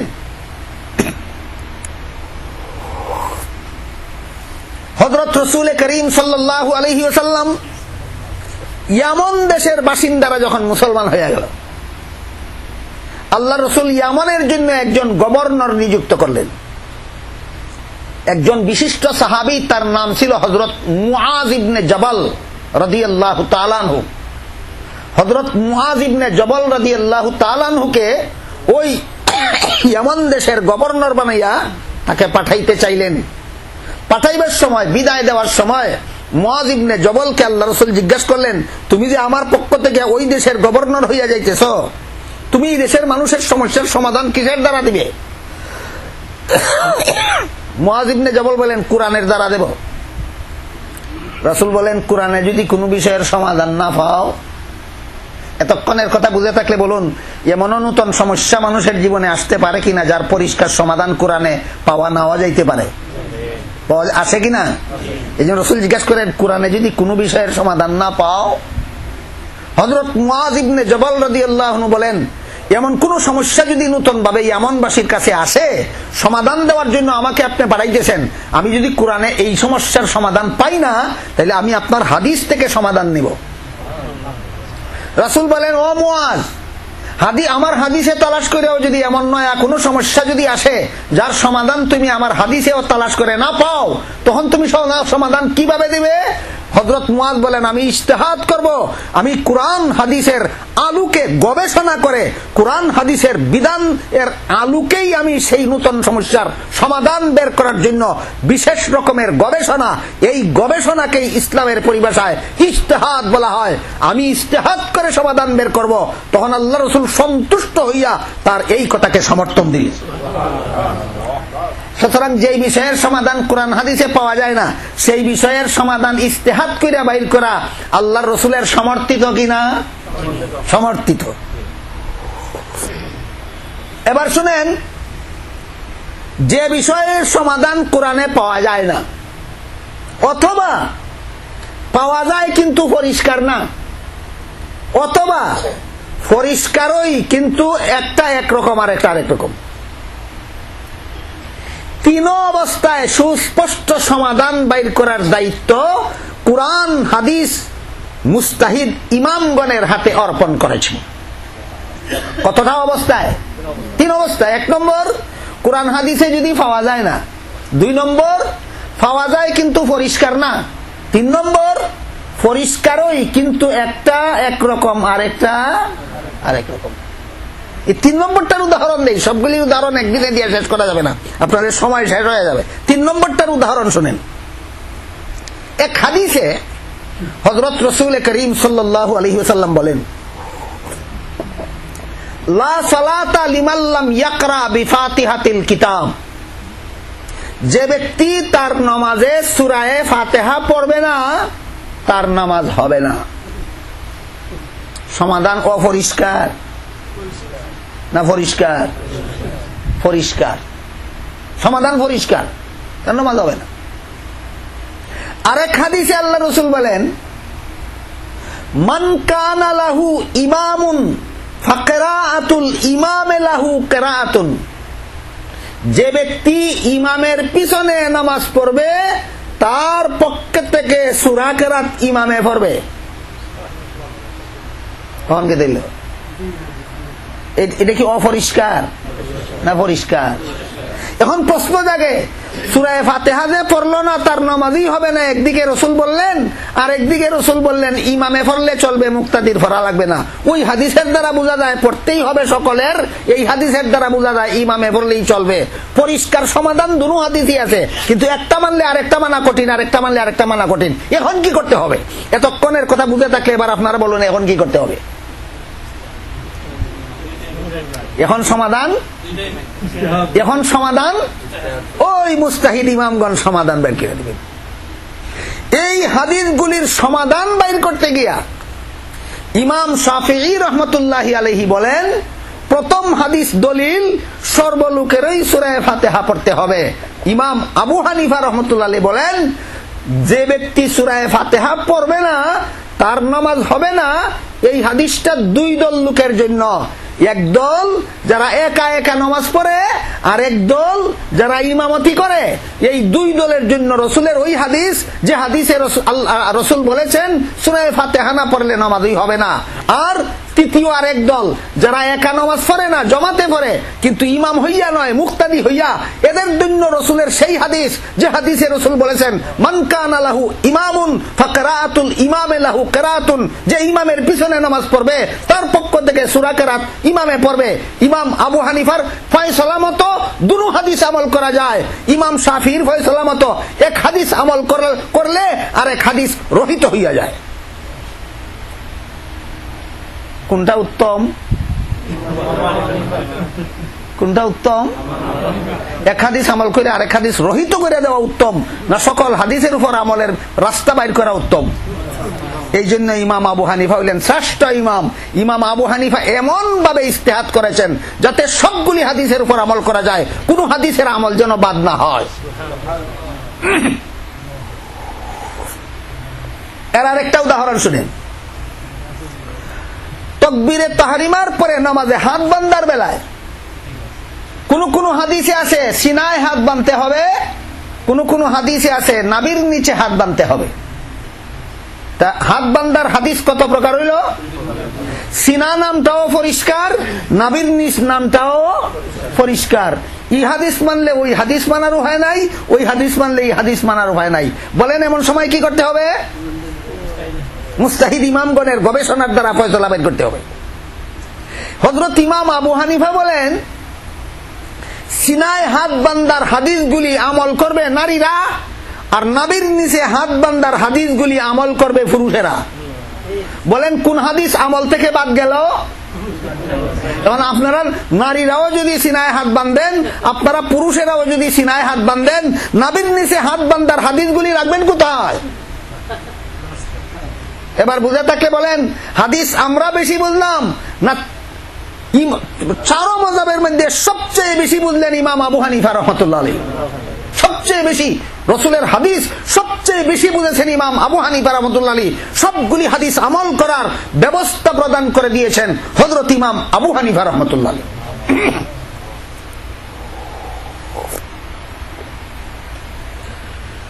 এখন আমরা বুঝি মুসলমানের জীবনের কোন কাজে সওয়াব আছে, কোন কাজে সওয়াব নাই, কোন কাজে গুনাহ আছে, কোন কাজে গুনাহ নাই। এক কথায় মুসলমানের জিন্দেগীর সকল আমল প্রমাণ হওয়ার জন্য সর্বমোট দলিল কতটা?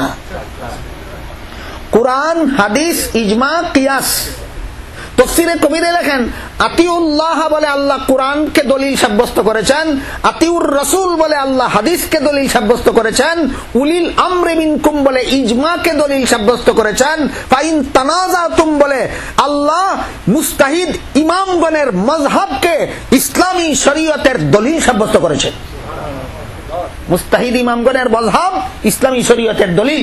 ইমাম আবু হানিফার মাযহাব ইসলামী শরীয়তের দলিল, ইমাম শাফিঈর মাযহাব ইসলামী শরীয়তের দলিল, ইমাম মালিকের মাযহাব ইসলামী শরীয়তের দলিল, ইমাম আহমদ বিন হাম্বলের মাযহাব ইসলামী শরীয়তের দলিল।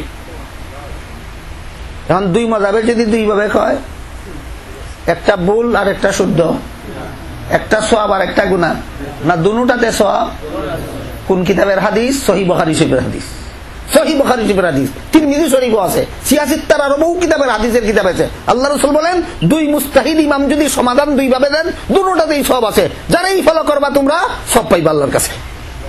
চার মাযহাবের অনুসারীদের মধ্যে কিতাবে পরিষ্কার ভাষায় লেখা আছে, চার মাযহাবের অনুসারীদের মধ্যে কোনো রেষারেষি নাই, কোনো কুন্দল নাই, কোনো হিংসা নাই, কোনো বিদ্বেষ নাই।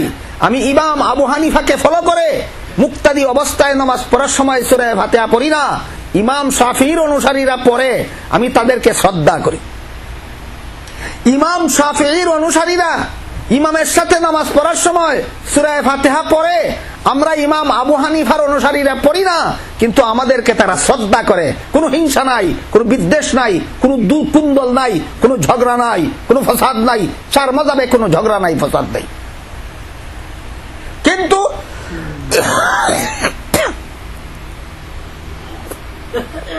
ইমাম আবু হানিফার কোন ফলোয়ার যদি ইমাম শাফিঈর ফলোয়ারকে হিংসা করে, সে বাড়াবাড়ি করলো।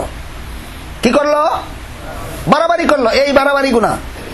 ইমাম শাফিঈর কোন ফলোয়ার যদি ইমাম আবু হানিফার ফলোয়ারকে হিংসা করে, সে বাড়াবাড়ি করলো। আল্লাহর রাসূল বলেছেন, সেও সওয়াবের কাজ করে, তুমিও সওয়াবের কাজ করো। আমি আমার পদ্ধতিতে সওয়াবের কাজ করি, সে তার পদ্ধতিতে সওয়াবের কাজ করে। একজন সওয়াবের কাজ করে, তার পদ্ধতি ভিন্ন হওয়ার কারণে আমি তাকে হিংসা করব কেন? আমি তাকে বাতিল মনে করব কেন? আমি তাকে ভ্রান্ত মত মনে করব কেন? সুতরাং এক মাযহাবওয়ালা আর এক মাযহাবওয়ালার যদি বাতিল মনে করে, ভ্রান্ত মনে করে, তাইলে এই বাতিল মনে করাটা বাতিল, ভ্রান্ত মনে করাটা ভ্রান্ত। এই জন্য চার মাযহাবে কোনো হিংসা বিদ্বেষ নেই। এখন প্রশ্ন হইল যে এক ব্যাপারে ইমাম আবু হানিফাকে ফলো করব, আরেক ব্যাপারে ইমাম শাফিঈকে ফলো করব, আরেক ব্যাপারে ইমাম মালিককে ফলো করব, আরেক ব্যাপারে ইমাম আহমদ বিন হাম্বলকে ফলো করব, কারণ তারা সবাই তো সার্টিফিকেট ওয়ালা, তারা তো যোগ্য। এটা কেমন হবে? এটা এক প্রশ্ন। আরেক প্রশ্ন হইল, যেই ব্যক্তি না হানাফি মাযহাবের ফলোয়ার, না শাফি মাযহাবের ফলোয়ার, না মালিকি মাযহাবের ফলোয়ার, না হাম্বলি মাযহাবের ফলোয়ার, না চার মাযহাবের চার ইমামের সমতুল্য যোগ্যতা রাখে কোরআন হাদিসের বেলায়, বর্তমান বর্তমান দুনিয়ার কোন মানুষটা, কোন আলেমটা চার মাযহাবের চার ইমামের সমান যোগ্যতা রাখে? এটাও না, তাদের সমান যোগ্যতা রাখে না। আল্লাহ রাসূল হাদিসে প্রথমেই বলেছি, আল্লাহ রাসূল হাদিসে বলে দিয়েছেন সর্বশ্রেষ্ঠ মুসলমান সাহাবায়ে কেরাম, 2 নম্বরে সর্বশ্রেষ্ঠ মুসলমান তাবেঈন, 3 নম্বরে সর্বশ্রেষ্ঠ মুসলমান তাবেঈন। সাহাবায়ে কেরামের পরে ইমাম আবু হানিফা শ্রেষ্ঠ মুসলমান, আবু হানিফার যুগের পরে 3 মাযহাবের 3 ইমাম শ্রেষ্ঠ মুসলমান। তারা সবচেয়ে বেশি বুঝেছেন আমাদের চেয়ে কোরআন হাদিস। কিন্তু হ্যাঁ, 4 মাযহাবের কেউ রে ভালো করে না, কয় আমি ডাইরেক্ট হাদিস ফলো করি, ডাইরেক্ট হাদিস ফলো করি। আমি এক সময় কুয়েত সফরে গেছিলাম, ওইখানে গিয়া দেখলাম মাগরিবের আজানের পরে তারা 2 রাকাত নফল পড়ে, নফল পড়িয়া এরপরে একামত দিয়া ফরজ নামাজ শুরু করে। আমি চিন্তা করলাম আমার মাযহাবের ইমাম আবু হানিফা নিষেধ করেছেন, আমার মাযহাবের ইমাম আবু হানিফা নিষেধ করেছেন, সাবধান, মাগরিবের আজানের পরে জামাত শুরু করতে দেরি করা যাবে না, যত দেরি করবে ততই মাকরুহ হবে, যত দেরি করবে ততই মাকরুহ হবে।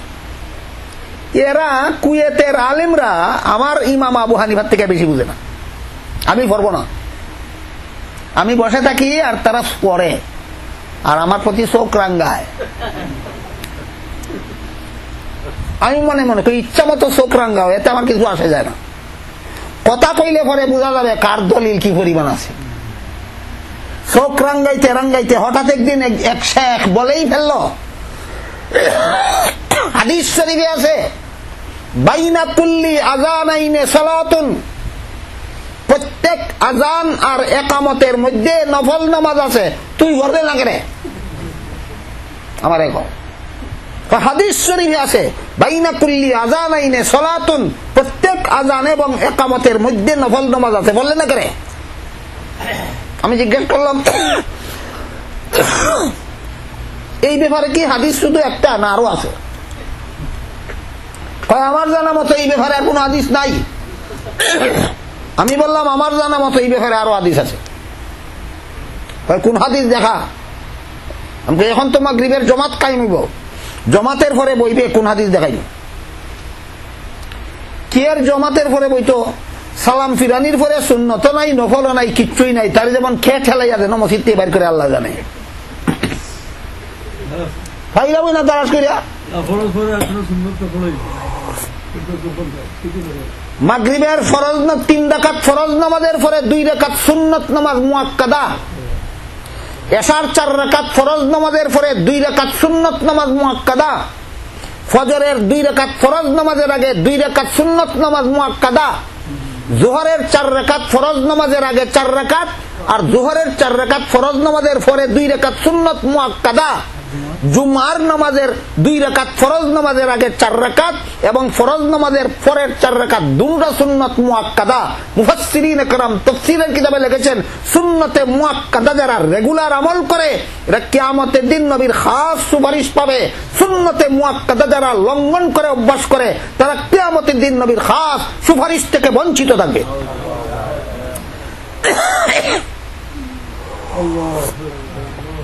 শেখ জামা এত লম্বা, ফায়ের গিরা না, ফায়ের তালু পর্যন্ত লাগাল ভাই। হাদিস শরীফে হযরত রাসূল করিম সাল্লাল্লাহু আলাইহি ওয়াসাল্লাম বলেন, গায়ের জামা ফাজামা ইত্যাদি যারা এত লম্বা ফিন্দে যে লম্বা হওয়ার কারণে পায়ের গিরা লাগাল পায়, ফার্সি ভাষায় গিরা কয়, বাংলা ভাষায় কয় গিট, আরবি ভাষায় কয় কাব, আপনারা ইংলিশে কি কোন আমি জানি না, অ্যাঙ্কল। ইটা সোয়াইয়া যদি জামা পিন্দো, ইটা সোয়াইয়া যদি ভাজামা পিন্দো, আল্লাহর রাসূল বলেন তোমার ঠ্যাং জাহান্নামী, ঠ্যাং জাহান্নামে যাইব, তারে জান্নাতে পৌঁছাইয়া। হাদিসের ব্যাখ্যায় পরিষ্কার লেখা আছে, ঠ্যাঙ্গের কথা বলেছেন কেন? অপরাধ ঠ্যাঙ্গের যারা করেছ, এর অর্থ এই নয় যে তোমাকে জান্নাতে পৌঁছাইয়া তোমার ঠ্যাং জাহান্নামে যাইবে, বরং হাদিসের অর্থ হইল তোমার ঠ্যাঙ্গে তোমার জাহান্নামে নিয়ে যাইবে। কোন হাদিস কারে শিখাইবেন? আহলে হাদিসের তো অভাব নাই। আহলে হাদিসের তো হাদিসের অনুযায়ী, হাদিসের অনুসারী কোনো মুসলমান হতে পারে না, সুন্নতের অনুসারী মুসলমান হতে পারে। হাদিসে আছে আল্লাহ রসুল একত্রে 9 বিবি রেখেছেন, অনুসারী হওয়া যাবে? হ্যাঁ। হাদিসে আছে সাময়িক বিবাহের কথা, হালাল না হারাম? হারাম। আহলে হাদিস কোন মুসলমান হতে পারে না, মুসলমান আহলে সুন্নত হতে পারে। যে হাদিস নবী নিজে আমল করেছেন, উম্মতকে আমলের জন্য নির্দেশ দিয়েছেন, ওই হাদিস হইল সুন্নত।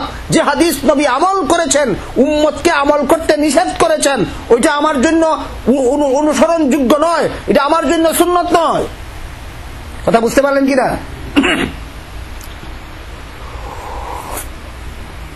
পরে এই কুয়েত সরকারের সরকারি লাইব্রেরিতে গেলাম, সেখানে দেখলাম কুয়েত সরকার বড় উদার, বড় ভালো, আমার খুব পছন্দ হয়েছে। তখনকার কুয়েত সরকারের কথা বলি। সরকারি লাইব্রেরিতে বিশাল এক ঘর আছে, এটাতে শুধু হানাফি মাযহাবের কিতাব। বিশাল আর এক ঘর, এটার মধ্যে শুধু শাফি মাযহাবের কিতাব, আর এক ঘরে শুধু মালিকি মাযহাবের কিতাব, আর এক ঘরে শুধু হাম্বলি মাযহাবের কিতাব। তালাশ করতে করতে করতে করতে লাইব্রেরি থেকে কিতাব বাইর করলাম। বাইর করে দেখলাম যে কিতাবটা ওইখানে আছে, এই কিতাবটা আমি যে রুমে থাকি সেই রুমের সংলগ্ন মসজিদেও আসে। মসজিদের রুম থেকে গিয়ে হাদিস ওই কিতাবটা বাইর করলাম। বাইর করে দেখলাম এক হাদিসে আছে প্রত্যেক আজানের এবং একামতের মধ্যে নফল নামাজ আছে। আরেক হাদিসে আছে বাইনা কুল্লি আযানাইনে সালাতুন ইল্লাল মাগরিব, প্রত্যেক আজান এবং একামতের মধ্যে নফল নামাজ আছে, কিন্তু মাগরিবের বেলায় নাই। আমারে কি কইছিল মনে আছে কথা? আমি বললাম এই ব্যাপারে কি হাদিস শুধু একটা? কয় আমার জানা মতো একটাই। আমি বললাম আমার জানা মতো আরেকটা। কয় কোনটা দেখা? আমি বই দেখাইমু, বইছে না। এবার বলেন ইমাম আবু হানিফা রহমতুল্লাহি আলাইহি কোন হাদিস আমল থেকে বাদ দিলেন না সব হাদিস আমলের ব্যবস্থা দিলেন?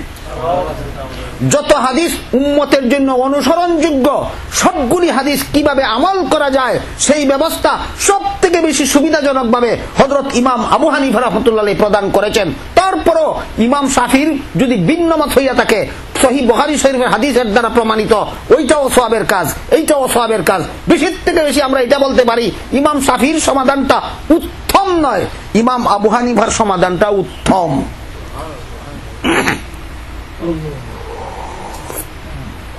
কাজেই কেউ যদি, আমরা যারা ইমাম আবু হানিফার ফলোয়ার, আমরা মুক্তাদি অবস্থায় নামাজ পড়ি, সময় সূরা ফাতিহা পড়ব না। হাদিসে এর দলিল আছে? কোন হাদিস? মান কানা লাহু ইমামুন ফাকিরাআতুল ইমামে লাহু কিরাআতুন। ইমাম শাফি রাহমাতুল্লাহ আলাইহির অনুসারীরা যখন ইমামের পিছনে নামাজ পড়ে তখন তারা সূরা ফাতিহা পড়বে, তারার পক্ষে হাদিস দলিল। আল্লাহ রাসূল বলেন লা সালাতা লিমান লাম ইয়াকরা বিফাতিহাতিল কিতাব। তারার দলিল হাদিস, আমাদের দলিল হাদিস। যে কোনো হাদিস মতে, যে কোনো ইমামের ব্যাখ্যা মতে আমল করলে সওয়াব পাওয়া যাবে। কিন্তু যে এই লোকটা না চার মাযহাবের চার ইমামের মতো হাদিস জানে, না চার ইমামের মাযহাব মানে, না জানে না মানে, সে যদি সূরা ফাতিহা পড়ে তবুও জবাব দিতে হবে কোন দলিলে পড়ছো, যদি না পড়ে তবুও জবাব দিতে হবে কার কথায় ছাড়ছো। আমরা যারা সূরা ফাতিহা পড়ি না, আমরা ইমাম আবু হানিফার কথায় ছাড়ছি। শাফি মাযহাবের যারা পড়ে এরা ইমাম শাফির কথায় ছাড়ছে। তুমি তো হাদিস জানো না, চাইরো মাযহাব মানো না, পড়লে জবাব দিতে হবে কার কথায় পড়লো, আর ছাড়লে জবাব দিতে হবে কার কথায় ছাড়লো। আমাদের পড়লেও জবাব লাগবে না, ছাড়লেও জবাব লাগবে না। আমরা যারা পড়ি আমরা জবাব দিব ইমাম শাফির কথায় পড়ছি, আমরা যারা ছাড়ছি আমরা জবাব দিব ইমাম শাফি আবু হানিফার কথায় ছাড়ছি। তুমি শাফিও মানো না, আবু হানিফাও মানো না, পড়লেও বলতে হবে কার কথায় পড়লা, ছাড়লেও বলতে হবে কার কথায় ছাড়লা। এই কথাটা বোঝার জন্য একটা উদাহরণ শুনেন। ধরেন আপনাদের নিউ ইয়র্ক শহরে সরকারি সার্টিফিকেটধারী ডাক্তার আছে মাত্র 4 জন। একটা কথার কথা, হয়তো বা ডাক্তার আরো অনেক আছে, কথাটা বোঝার জন্য বলতেছি। এক্সাম্পল স্বরূপ, আপনাদের নিউ ইয়র্ক শহরে সরকারি সার্টিফিকেটধারী ডাক্তার আছে 4 জন। একজন আপনার ডিসেন্টি হইল, একজন ডাক্তারের কাছে চিকিৎসার জন্য গেলেন। এই ডাক্তার বলল তোমার কোনো ঔষধ খাইতে হবে না, খানাফিনা একটু বেঁচে খাও, একটু বাসিয়া খাও, আর বেশি করে ঠান্ডা পানি খাও। এক ডাক্তারের প্রেসক্রিপশন। আর এক ডাক্তারে কয় শুধু পানি খাইলে আর খানা ঠিক করলে হবে না, তোমার কিছু ট্যাবলেটও খাইতে হবে। আর এক ডাক্তারে কয় শুধু একটা ট্যাবলেটে হবে না, আর একটা ক্যাপসুলও সাথে লাগবে। আর এক ডাক্তারে কয় শুধু ট্যাবলেটে আর ক্যাপসুলে হবে না, তোমার ইঞ্জেকশনে দেওয়া লাগবে। 4 জন ডাক্তার সরকারি সার্টিফিকেটধারী কিনা? 4 জন ডাক্তার সরকারি সার্টিফিকেটধারী কিনা? সরকারি সার্টিফিকেটধারী যদি হইয়া থাকে তাইলে বলেন কোন ডাক্তারের প্রেসক্রিপশন মতো ঔষধ ব্যবহার করা সরকারের আইনে নিষেধ? নিষেধ নাই। প্রথম ডাক্তারের প্রেসক্রিপশন মতো আপনি ব্যবহার করলে সরকারে আপনাকে দোষী বলবে না, দ্বিতীয় ডাক্তারের ফলো করলেও সরকার আপনাকে দোষী বলবে না, তৃতীয় ডাক্তার ফলো করলেও সরকার আপনাকে দোষী বলবে না, চতুর্থ ডাক্তার ফলো করলেও সরকার আপনাকে দোষী বলবে না। কিন্তু একটা লোকে করলো কি, এই 4 জন সরকারি সার্টিফিকেটধারী ডাক্তারের কোন একজন ডাক্তারকে ফলো না করিয়া রাস্তার ক্যানভাসারের কথায় ওষুধ খাইল। তুমি ট্যাবলেট খাইলেও জবাব দিতে হবে কার কথায় খাইলা, তুমি ক্যাপসুল খাইলেও জবাব দিতে হবে কার কথায় খাইলা, তুমি ইনজেকশন নিলেও জবাব দিতে হবে কার কথায় নিলা, তুমি ঔষধ না খাইলেও জবাব দিতে হবে কার কথায় ঔষধ খাওয়া ছাড়লা। কথা বুঝে আসছে কিনা? ঠিক তেমনি ভাবে যারা 4 মাযহাবের 4 ইমামের মতো কোরআন হাদিস জানেও না, 4 মাযহাব মানেও না, এরা সূরা ফাতিহা পড়লেও জবাব দিতে হবে কার কথায় পড়লো, আর নাস ছাড়লেও জবাব দিতে হবে কার কথায় ছাড়লো। আর যদি একজন রোগী আরো বুদ্ধিমান, সকালবেলা প্রথম ডাক্তারের প্রেসক্রিপশন ফলো করব, দুপুরবেলা দ্বিতীয় ডাক্তারের প্রেসক্রিপশন ফলো করব, বিকালবেলা তৃতীয় ডাক্তারের প্রেসক্রিপশন ফলো করব, রাত্রিবেলা চতুর্থ ডাক্তারের প্রেসক্রিপশন ফলো করব, রোগীর 12টা বাজবনি। ঠিক তেমনি ভাবে যে বেটায় কয় নমাজের বেলায় আবু হানিফার সমাধান নিব, রোজার বেলায় শাফিঈর সমাধান নিব, হজের বেলায় মালিকের সমাধান নিব, যাকাতের বেলায় আহমদ বিন হাম্বলের সমাধান নিব, এরও ইমানের 12টা বাজব। কথা বুঝে আসছে কিনা? বুঝে আসে না? এই এতক্ষণের দীর্ঘ আলোচনা বুঝে থাকলে এবার বলুন, মনে আছে আলোচনা শুরু হয়েছিল কোত্থেকে? আল্লাহ থাকেন কোথায়? সব জায়গায়। এই কথার ব্যাখ্যা মুফাসসিরিনে কেরাম কটা লেখছেন? 2টা। একটা হইল আল্লাহ সব জায়গায় আছেন, কি অবস্থায় আছেন আমি জানিও না, আমার জানার দরকারও নাই, জানার মধ্যে কোনো ফায়দাও নাই, এক ব্যাখ্যা। আরেক ব্যাখ্যা হইল আল্লাহ সব জায়গায় আছেন মানে আল্লাহর ক্ষমতা সব জায়গায় চলে, আল্লাহর জ্ঞান সবখানে পাওয়া যায়। এইটা মানলে ওইটা বল, এইটা মানলে ওইটা বল, না দুটোটাই সঠিক? এই দুটো ব্যাখ্যা সঠিক কিভাবে হয় এইটা বোঝার জন্য এই দীর্ঘ আলোচনা হইল। কথা বুঝলেন কিনা দেখেন। সুতরাং মুসলমানের কোন আমল সওয়াব, আমলের দ্বারা সওয়াব প্রমাণ হওয়ার জন্য ইসলামী শরীয়তের 4 দলিল আল্লাহ কোরআনের আয়াতের দ্বারা যেমন ভাবে দিয়েছেন, রাসূল করিম সাল্লাল্লাহু আলাইহি ওয়াসাল্লাম তার হাদিসের দ্বারাও 4 দলিলের ব্যবস্থা দিয়েছেন। 1 নম্বর দলিলের নাম কোরআন, 2 নম্বর দলিলের নাম হাদিস, 3 নম্বর দলিলের নাম ইজমা, 4 নম্বর দলিলের নাম মুস্তাহিদ ইমামগণের কিয়াস। এই কথাগুলি পরিষ্কার ভাবে বুঝলে আরো অনেক জটিল সমস্যার সমাধান বাইরে আইব। বলবো নাকি? বলেন ইসলামী শরীয়তের দলিল কতটা? 1 নম্বর কার? 2 নম্বর কার? 3 নম্বর ইজমা কার? উম্মতের। ইজমা উম্মতের। ব্যাখ্যা হইল হয়তো সাহাবায়ে কেরামের, আর না হয় তাবেঈনের, আইম্মায়ে মুস্তাহিদের, আর না হয় সারা দুনিয়ার সমস্ত আলেমগণের। সারা দুনিয়ার সমস্ত আলেমগণ যে ব্যাপারে একমত হইবেন। হাদিস শরীফে আল্লাহ রাসূল বলেন, ইন্নাল্লাহা লা ইয়াজমাউ উম্মতি আলা দালালাতিন আও কামা ক্বালা আলাইহিস সালাতু ওয়াস সালাম। আমার উম্মতের আলেমগণ কোন এক ব্যাপারে একমত পোষণ করলে এইটাই আল্লাহর কাছে গ্রহণযোগ্য। কোন সময় হয়? হাদিসও ফাইলে, কোরআন হাদিসও ফাইলে না না ফাইলে? না ফাইলে। ইসলামী শরীয়তের 4 দলিলের 1 নম্বর কোরআন আল্লাহর, 2 নম্বর হাদিস রাসূলের, 3 নম্বর ইজমা বা ঐক্যমত উম্মতের, 4 নম্বর কিয়াস কার কিয়াস ইসলামী শরীয়তের দলিল? মুস্তাহিদ ইমামগণের কিয়াস ইসলামী শরীয়তের দলিল।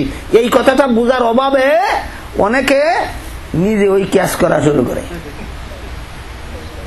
আমার কিয়াস ইসলামী শরীয়তের দলিল না মুস্তাহিদ ইমামগণের কিয়াস ইসলামী শরীয়তের দলিল? নিজে ওই কিয়াস করা শুরু করে। বাবারে সম্মান করার জন্য যদি দাঁড়াইতে পারলাম, নবীরে সম্মান করার জন্য দাঁড়াইলে দোষ কি? শ্বশুরকে সম্মান করার জন্য যদি দাঁড়াইতে পারলাম, নবীকে সম্মান করার জন্য দাঁড়াইতে দোষ কি? পীর উস্তাদকে সম্মান করার জন্য যদি দাঁড়াইতে পারলাম, নবীকে সম্মান করার জন্য দাঁড়াইতে দোষ কি? এই যে একটা অনুমান করলো, এই একটা কিয়াস করলো, এই কিয়াস ইমাম আবু হানিফার, ইমাম শাফিঈর, ইমাম মালিকের, ইমাম আহমদ বিন হাম্বলের না বাজে লোকের? কিয়াস ইসলামী শরীয়তের দলিল। বাজে লোকের কিয়াস ইসলামী শরীয়তের দলিল দূরের কথা, পণ্ডিতের কিয়াস ও ইসলামী শরীয়তের দলিল নয়। এই জন্য কিতাবে লেখা আছে কিয়াস 3 প্রকার। একটা কিয়াসের নাম কিয়াসে শিবহি, একটা কিয়াসের নাম কিয়াসে আকলি, একটা কিয়াসের নাম কিয়াসে শরঈ। কিন্তু এই পরিভাষাগুলি বললে আপনারা অনেকেই হয়তো যারা কিতাব পড়ার অভ্যাস নাই, আরবি ভাষা বুঝেন না, তারা বুঝতে পারবেন না। এই জন্য আপনারা সকলে বুঝার মতো ভাষায় বলি, কিয়াস 3 প্রকার। পণ্ডিতের কিয়াস, মূর্খদের কিয়াস, মুস্তাহিদ ইমামগণের কিয়াস। পণ্ডিতের কিয়াস ও ইসলামী শরীয়তের দলিল নয়, মূর্খদের কিয়াস ও ইসলামী শরীয়তের দলিল নয়, শুধুমাত্র মুস্তাহিদ ইমামগণের কিয়াস ইসলামী শরীয়তের দলিল। এবার 3 কিয়াসের 3টা উদাহরণ বুঝেন। দুনিয়ার বড় বড় পণ্ডিতগণের মধ্যে এক পণ্ডিতের নাম ছিল ডারউইন। ডারউইন বলে ব্যাঙের ছানা যেমন ভাবে লেজ খসে পড়ে ব্যাঙে পরিণত হয়। ব্যাঙের ফনা দেখছেন কেউ? প্রথম একটা লেজ থাকে, শেষ পর্যন্ত লেজ খসে পড়ে যায়। যতদিন লেজ থাকে ততদিন লেজ দিয়া পানিতে সাঁতার কাটে, যখন লেজ পড়ে যায় হাত পা গজায়, পানির থেকে ডাঙ্গায় চলে আসে, শুকনা জায়গায় চলাফেরা করে। তো ডারউইন বলে ব্যাঙের ছানা যেমন ভাবে লেজ খসে পড়ে ব্যাঙে পরিণত হয়, ঠিক তেমনি ভাবে এই দুনিয়ার মানুষগুলি বান্দর ছিল, লেজ খসে পড়ে মানুষে পরিণত হয়েছে। কি আস্তাকার পণ্ডিতের। আল্লাহ বলেন ভুল করছস, 100 বার ভুল করছস। লাকাদ খালাকনাল ইনসানা ফি আহসানি তাকওয়িম। আমি বানাইছি মানুষ, আমি জানি লেজ খসাইয়া মানুষ বানাইছি না আগে এরকম বানাইছিলাম। আল্লাহ পাক রব্বুল আলামিন বলেন আমি সৃষ্টির সূচনাতেই মানুষকে এই সুন্দর কাঠামো দিয়ে সৃষ্টি করেছিলাম। পণ্ডিতের কি আর দলিল না বাতিল? বাতিল। এখন মূর্খদের কি আছে উদাহরণ? আমার বাবাকে, আমার শ্বশুরকে, আমার ফিরিস্তাদকে সব দাঁড়াইয়া সম্মান করতে পারলে নবীকে পারবো না কেন? আমার বাবাকে, আমার ফিরিস্তাদকে, আমার শ্বশুরকে অবশ্যই দাঁড়াইয়া সম্মান করি, করবো 100 বার। কিন্তু আপনারা বলেন তিনি আমার কাছে আসলে না না আসলে? আসার পরেও আমি তারা দেখলে না না দেখলে? তুমি যে নবীরা সম্মান করার জন্য দাঁড়াইলে, নবী আসলেন কখন আর তুমি দেখলে কখন? কিয়াস খাটলো না বাতিল? কিয়াস খাটলো না বেখাপ্পা? কিয়াস বেখাপ্পা কেন? এটা মূর্খের কিয়াস, এটা কোনো আলেমের কিয়াস নয়, এটা কোনো মুস্তাহিদ ইমামের কিয়াস নয়, এটা কোনো পণ্ডিতের কিয়াস নয়, এটা মূর্খের কিয়াস। এটা বুঝে না, খাটেনি না খাটে না। এটা এত বড় মূর্খ, এই যার সাথে কিয়াস করলো আর যারা কিয়াস করলো খাটেনি না খাটে না তাও বুঝে না। যদি আপনি বলেন নবী এসেছেন আমি দেখেছি এই জন্যই দাঁড়িয়েছি, এটা যদি বলতে পারেন ঠিক আছে দাঁড়ান। যদি বলেন যে নবী এসেছেন আমি দেখেছি এই জন্যই দাঁড়িয়েছি, তাইলে আপনার দাঁড়ানি ঠিক আছে, যে কিয়াস কুস লাগে না, এমনই প্রমাণিত। সাহাবায়ে কেরাম রসুল করিম সাল্লাল্লাহু আলাইহি ওয়াসাল্লাম উপস্থিত হইছেন, সাহাবায়ে কেরাম দাঁড়াইছেন, অবশ্য রসুল বলছেন যে এইরকম দাঁড়ানির কোনো দরকার নাই, আমি তোমাদের কাছে দাঁড়ানিটা কামনা করি না, এটা ভিন্ন কথা। কিন্তু রসুলের উপস্থিত হওয়ার পরে সাহাবায়ে কেরাম দাঁড়াইছেন, সুতরাং এটা কিয়াস নয়। রসুল যদি আসেন, আপনি যদি দেখেন 100 বার দাঁড়ান, কিন্তু প্রশ্ন থাকবে তখন কোন রসুল যদি যেখানে সেখানে আসতে পারেন, রসুল যদি যেখানে সেখানে হাজির হইতে পারেন, সর্বত্র বিরাজমান হইতে পারেন, তাহলে আল্লাহ পাক রব্বুল আলামিন সূরা তাহার 4 নম্বর আয়াত থেকে 8 নম্বর আয়াত পর্যন্ত আল্লাহর গুণগুলি কি বলেছেন? আল্লাহ কোন জায়গায় আছেন, কোন জায়গায় নাই, না সবখানে আছেন? রাসূলও যদি সবখানে থাকেন, তাহলে তোমার আল্লাহ আর তোমার রাসূলের বেশ কম কত? কথা বুঝে আসে কিনা? ওই না জানিয়া পণ্ডিতি করতে গেলে পরিণতি এইভাবেই দাঁড়ায়। এইগুলি আল্লাহর একচেটি আগুন, একতরফা গুণ, সর্বত্র বিরাজমান হওয়া, সব সময় সবখানে উপস্থিত থাকা, এই গুণ একমাত্র আল্লাহ ছাড়া জগতের আর কারো মধ্যে নাই।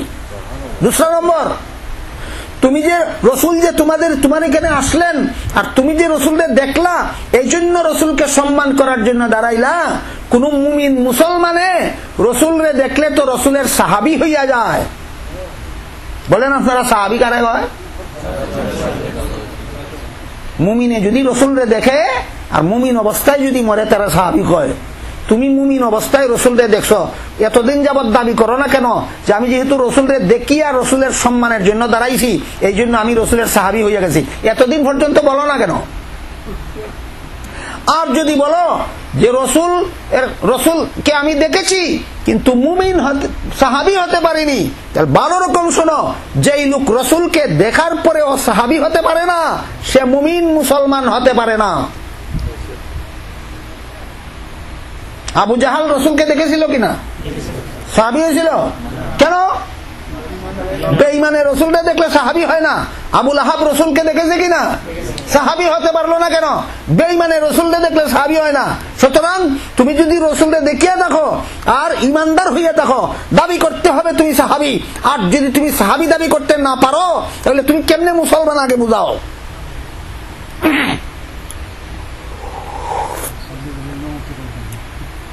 সুতরাং পণ্ডিতের কিয়াস যেমন ইসলামী শরীয়তের দলিল নয়, মূর্খদের কিয়াস ও ইসলামী শরীয়তের দলিল নয়। ইমাম আবু হানিফার কিয়াস, ইমাম শাফিঈর কিয়াস, ইমাম মালিকের কিয়াস, ইমাম আহমদ বিন হাম্বল রাহিমাহুমুল্লাহ, তাদের কিয়াস ইসলামী শরীয়তের দলিল। এখন মুস্তাহিদ ইমামগণের কিয়াসের একটা উদাহরণ শোনেন। পণ্ডিতের কিয়াসের উদাহরণ গেল, মূর্খদের কিয়াসের উদাহরণ গেল, এবার মুস্তাহিদ ইমামগণের কিয়াসের একটা উদাহরণ শোনেন। মেয়ে লোকের নামাজে চেহারা খোলা রাখলে নামাজ হবে, কুরআন হাদিসে আছে। হাতের পাঞ্জাও নামাজে খোলা রাখলে নামাজ হবে, কুরআন হাদিসে আছে। পায়ের ফাতা খোলা রাখলে নামাজ হবে কিনা, কুরআনেও নাই, হাদিসেও নাই। সমাধানের জন্য ডারউইনের কাছে যাইতে হবে না কুরআন হাদিসের যারা পড়ছে না তার কাছে যাইতে হবে, না মুস্তাহিদ ইমামগণের কাছে? মুস্তাহিদ ইমামগণ বলেন, কুরআন হাদিসে যে কারণে মেয়ে লোকদেরকে নামাজে চেহারা খোলার পারমিশন দিয়েছে, কুরআন হাদিস মেয়ে লোকদেরকে নামাজে চেহারা খোলা রাখার পারমিশন আছে কি নাই?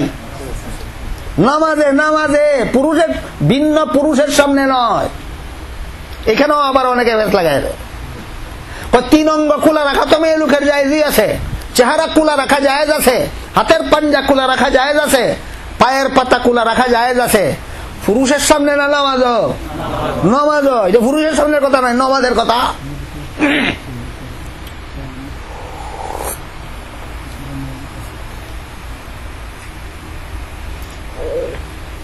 কাজেই পুরুষের সামনে মেয়ে লোকে চেহারা খোলা রাখতে পারবে কি না পারবে না, এই ব্যাপারটাও বুঝে ফেলেন। আল্লাহ পাক রব্বুল আলামিন কোরআনের আয়াতে বলেন, ওয়ালা ইউবদিনা যিনাতাহুন্না ইল্লা মা যাহারা মিনহা, সাবধান মুসলমানের মেয়ে লোকেরা, তোমাদের শরীরের সুন্দর ভিন্ন পুরুষকে দেখাইতে পারো না। হ্যাঁ, যেটুকু ঢাকার উপায় নাই, যতটুকু ঢাকার উপায় নাই এইটুকু খোলা রাখতে পারো, আর যেটুকু ডাকিয়া রাখা সম্ভব এইটা পুরুষের সামনে খুলতে পারো না। তাহলে মেয়ে লোকের শরীরের সুন্দর ভিন্ন পুরুষের সামনে খোলা যাবে না, শুধু যেইটুকু ডাকা যায় না ওইটা খোলা যাবে। কোনটুকু ডাকা যায় না এটা নিয়ে সাহাবায়ে কেরামের মধ্যে 2 ব্যাখ্যা। হযরত আব্দুল্লাহ ইবনে মাসউদ রাদিয়াল্লাহু তাআলা আনহু, মেয়ে লোকের যেটুকু ডাকা যায় না এর কি ব্যাখ্যা? ইবনে মাসউদ বলেন এক ব্যাখ্যা, আর আব্দুল্লাহ ইবনে আব্বাস রাদিয়াল্লাহু আনহু বলেন আরেক ব্যাখ্যা। এবার তো 2 সাহাবীর ইখতিলাফ, যাবেন কোথায়? ইবনে মাসউদের এক ব্যাখ্যা, ইবনে আব্বাসের এক ব্যাখ্যা। আব্দুল্লাহ ইবনে মাসউদ রাদিয়াল্লাহু আনহু বলেন, মেয়ে লোক রাস্তায় বাহির হওয়ার সময় যেখানে ভিন্ন পুরুষ চলাফেরা করে ওইখানে মেয়ে লোক যাওয়ার সময় যে কাপড় দিয়া শরীর ঢাকবে ওই কাপড় যদি আলাদা চাদর দিয়া ডাকে অথবা বুরকা দিয়া ডাকে, সবগুলির উপরে তো আর একটা থাকবে। আপনি যদি বলেন ওইটাও ডাকতে হবে, তাহলে ওইটা যেটা দিয়া ডাকবে ওইটা কি দিয়া ডাকবে? এই জন্য যদি চাদর দিয়া শরীরের সমস্ত কাপড় যদি চাদর দিয়া ডাকে, যে চাদরকে আর কোনো কিছু দিয়া ডাকতে হবে না। সমস্ত শরীরের কাপড় যদি বুরকা দিয়া ডাকে, তাহলে বুরকাকে আর কোনো কিছুর দ্বারা ডাকতে হবে না। এটা হলো ইবনে মাসউদের ব্যাখ্যা। মুখ ডাকতে হবে না এই ব্যাখ্যা নয়। ইবনে মাসউদ বলেন মেয়ে লোক ভিন্ন পুরুষের সামনে কোনো দরকারে গেলে মুখ ডাকতে হবে না এই ব্যাখ্যা নয়। যে বুরকা দিয়া শরীর ডাকবে ওই বুরকা ডাকতে হবে না। এইটা হলো আব্দুল্লাহ ইবনে মাসউদ রাদিয়াল্লাহু আনহুর ব্যাখ্যা। আরেকজন সাহাবীর ব্যাখ্যা আরেক রকম রয়েছে না? কোনটা ভুল? এতক্ষণের কথা বুঝে থাকলে বলেন কোন সাহাবীর ব্যাখ্যাটা ভুল? একটাও না। ইবনে মাসউদের ব্যাখ্যাও ঠিক আছে। এখন শুনেন ইবনে আব্বাসের ব্যাখ্যা। ইবনে আব্বাস সাহাবী। ইবনে আব্বাস এই উম্মতের সর্বশ্রেষ্ঠ মুফাসসিরে কুরআন। হযরত আব্দুল্লাহ ইবনে আব্বাস রাদিয়াল্লাহু আনহু বলেন, আল্লাহ যে কোরআনে বলেছেন যা ডাকার যা না ডেকে যা ডাকা কঠিন হয় এটা না ডাকলেও চলবে। এই ডাকা কঠিন হয় বলে আল্লাহ কোনটা বুঝাইছেন? আল্লাহ বুঝাইছেন যে কোন মেয়ে লোক মুখ খোলা রেখে রাস্তায় চলাফেরা করলে যদি এই সমাজের পুরুষেরা এত সভ্য হয় যে কোনো মেয়ে লোক রাস্তায় গেলে তার দিকে ফিরে তাকায় না, তখন মুখ ডাকতে হবে না। যে ইবনে আব্বাসের ব্যাখ্যা। ইবনে মাসউদের ব্যাখ্যা হইল বুরকা ডাকতে হবে না। ইবনে আব্বাসের ব্যাখ্যা হইল চেহারা ডাকতে হবে না। বিনা শর্তে না, যে সমাজের পুরুষেরা মেয়ে লোক দেখলে ফিরে তাকায় না ওই সমাজে। এবার আপনারা বলেন ওই সমাজটা কোথায়? আমেরিকায়, লন্ডনে, ইন্ডিয়ায়, পাকিস্তানে, বাংলাদেশে, সৌদি আরবে এমন একটা সমাজ আছে যে সমাজের পুরুষেরা রাস্তায় মেয়ে দেখলে ফিরে তাকায় না। সুতরাং না নমন তেল হগা না রাদা নাসেগা। বর্তমান দুনিয়ার সমাজে ইবনে মাসউদের ব্যাখ্যা মতেও ইবনে আব্বাসের ব্যাখ্যা মতেও মেয়ে লোক মুখ খুলে রাস্তায় বের হতে পারে না। কথা বুঝলেন কিনা? এবার আসেন মূল কথার দিকে যাই। মুস্তাহিদ ইমামগণের কিয়াসের উদাহরণ। চেহারা এবং হাতের পাতা নমাজে খোলা রাখা জায়েজ। পায়ের পাতা নমাজে খোলা রাখলে নামাজ হবে কিনা কোরআনেও নাই, হাদিসেও নাই। মুস্তাহিদ ইমামগণ বলেন যে কারণে নমাজে চেহারা খোলা রাখা জায়েজ আছে, যে কারণে নমাজে হাতের পাঞ্জা খোলা রাখা জায়েজ আছে, সেই কারণ পায়ের পাতার মধ্যেও বিদ্যমান আছে। সুতরাং যেহেতু পায়ের পাতার মধ্যেও চেহারা এবং হাতের পাঞ্জার কারণ বিদ্যমান আছে, এই জন্য মেয়ে লোকে পায়ের পাতাও নমাজে খোলা রাখতে পারবে। বলুন মেয়ে লোকে পায়ের পাতা নমাজে খোলা রাখা কোরআনের দ্বারা প্রমাণিত, হাদিসের দ্বারা প্রমাণিত না মুস্তাহিদ ইমামগণের কিয়াসের দ্বারা? সুতরাং পরিষ্কার ভাবে আমরা বুঝে নেই কোরআন ইসলামী শরীয়তের প্রথম দলিল কোন সময়, হাদিস ইসলামী শরীয়তের দ্বিতীয় দলিল কোন সময়, ইজমা এই উম্মত ইসলামী শরীয়তের তৃতীয় দলিল কোন সময়, আর মুস্তাহিদ ইমামগণের কিয়াস ইসলামী শরীয়তের চতুর্থ দলিল কোন সময়। বুঝলেন কিনা পরিষ্কার সবগুলি? এইগুলি বুঝার পরে এখন মূল সমস্যার সমাধান। সূরা তাহার 4 নম্বর আয়াত থেকে 8 নম্বর আয়াতগুলিতে যে আল্লাহ বললেন আমি আসমানে আছি, আরশে আছি, জমিনে আছি, ব্যাখ্যা কটা? 2টা। এবার বলেন কোন ব্যাখ্যা শুদ্ধ আর কোন ব্যাখ্যা ভুল? দুটোই শুদ্ধ। সুতরাং যে কোনো মুসলমানে যে কোনো ব্যাখ্যা অনুসরণ করবে, যে কোনো ব্যাখ্যা মানবে, আল্লাহর কাছে সওয়াব পাবে। আল্লাহ পাক রব্বুল আলামিন এই অনুপাতে আমাদেরকে কুরআন, হাদিস, ইজমা, কিয়াস এবং মুফাসসিরিনে কেরামের গ্রহণযোগ্য সবগুলি ব্যাখ্যা বুঝার এবং ফলো করার, অনুসরণ করে জীবনকে সফল করার, কামিয়াব করার তৌফিক দান করুন। সবাই বলুন আমিন। সুবহান রাব্বিকা রাব্বিল ইজ্জাতি আম্মা ইয়াসিফুন ওয়া সালামুন আলাল মুরসালিন ওয়ালহামদুলিল্লাহি রাব্বিল আলামিন ওয়া সাল্লাল্লাহু তাআলা আলা খাইরি খালকিহি মুহাম্মাদি ওয়া আলিহি ওয়া আসহাবিহি আজমাইন।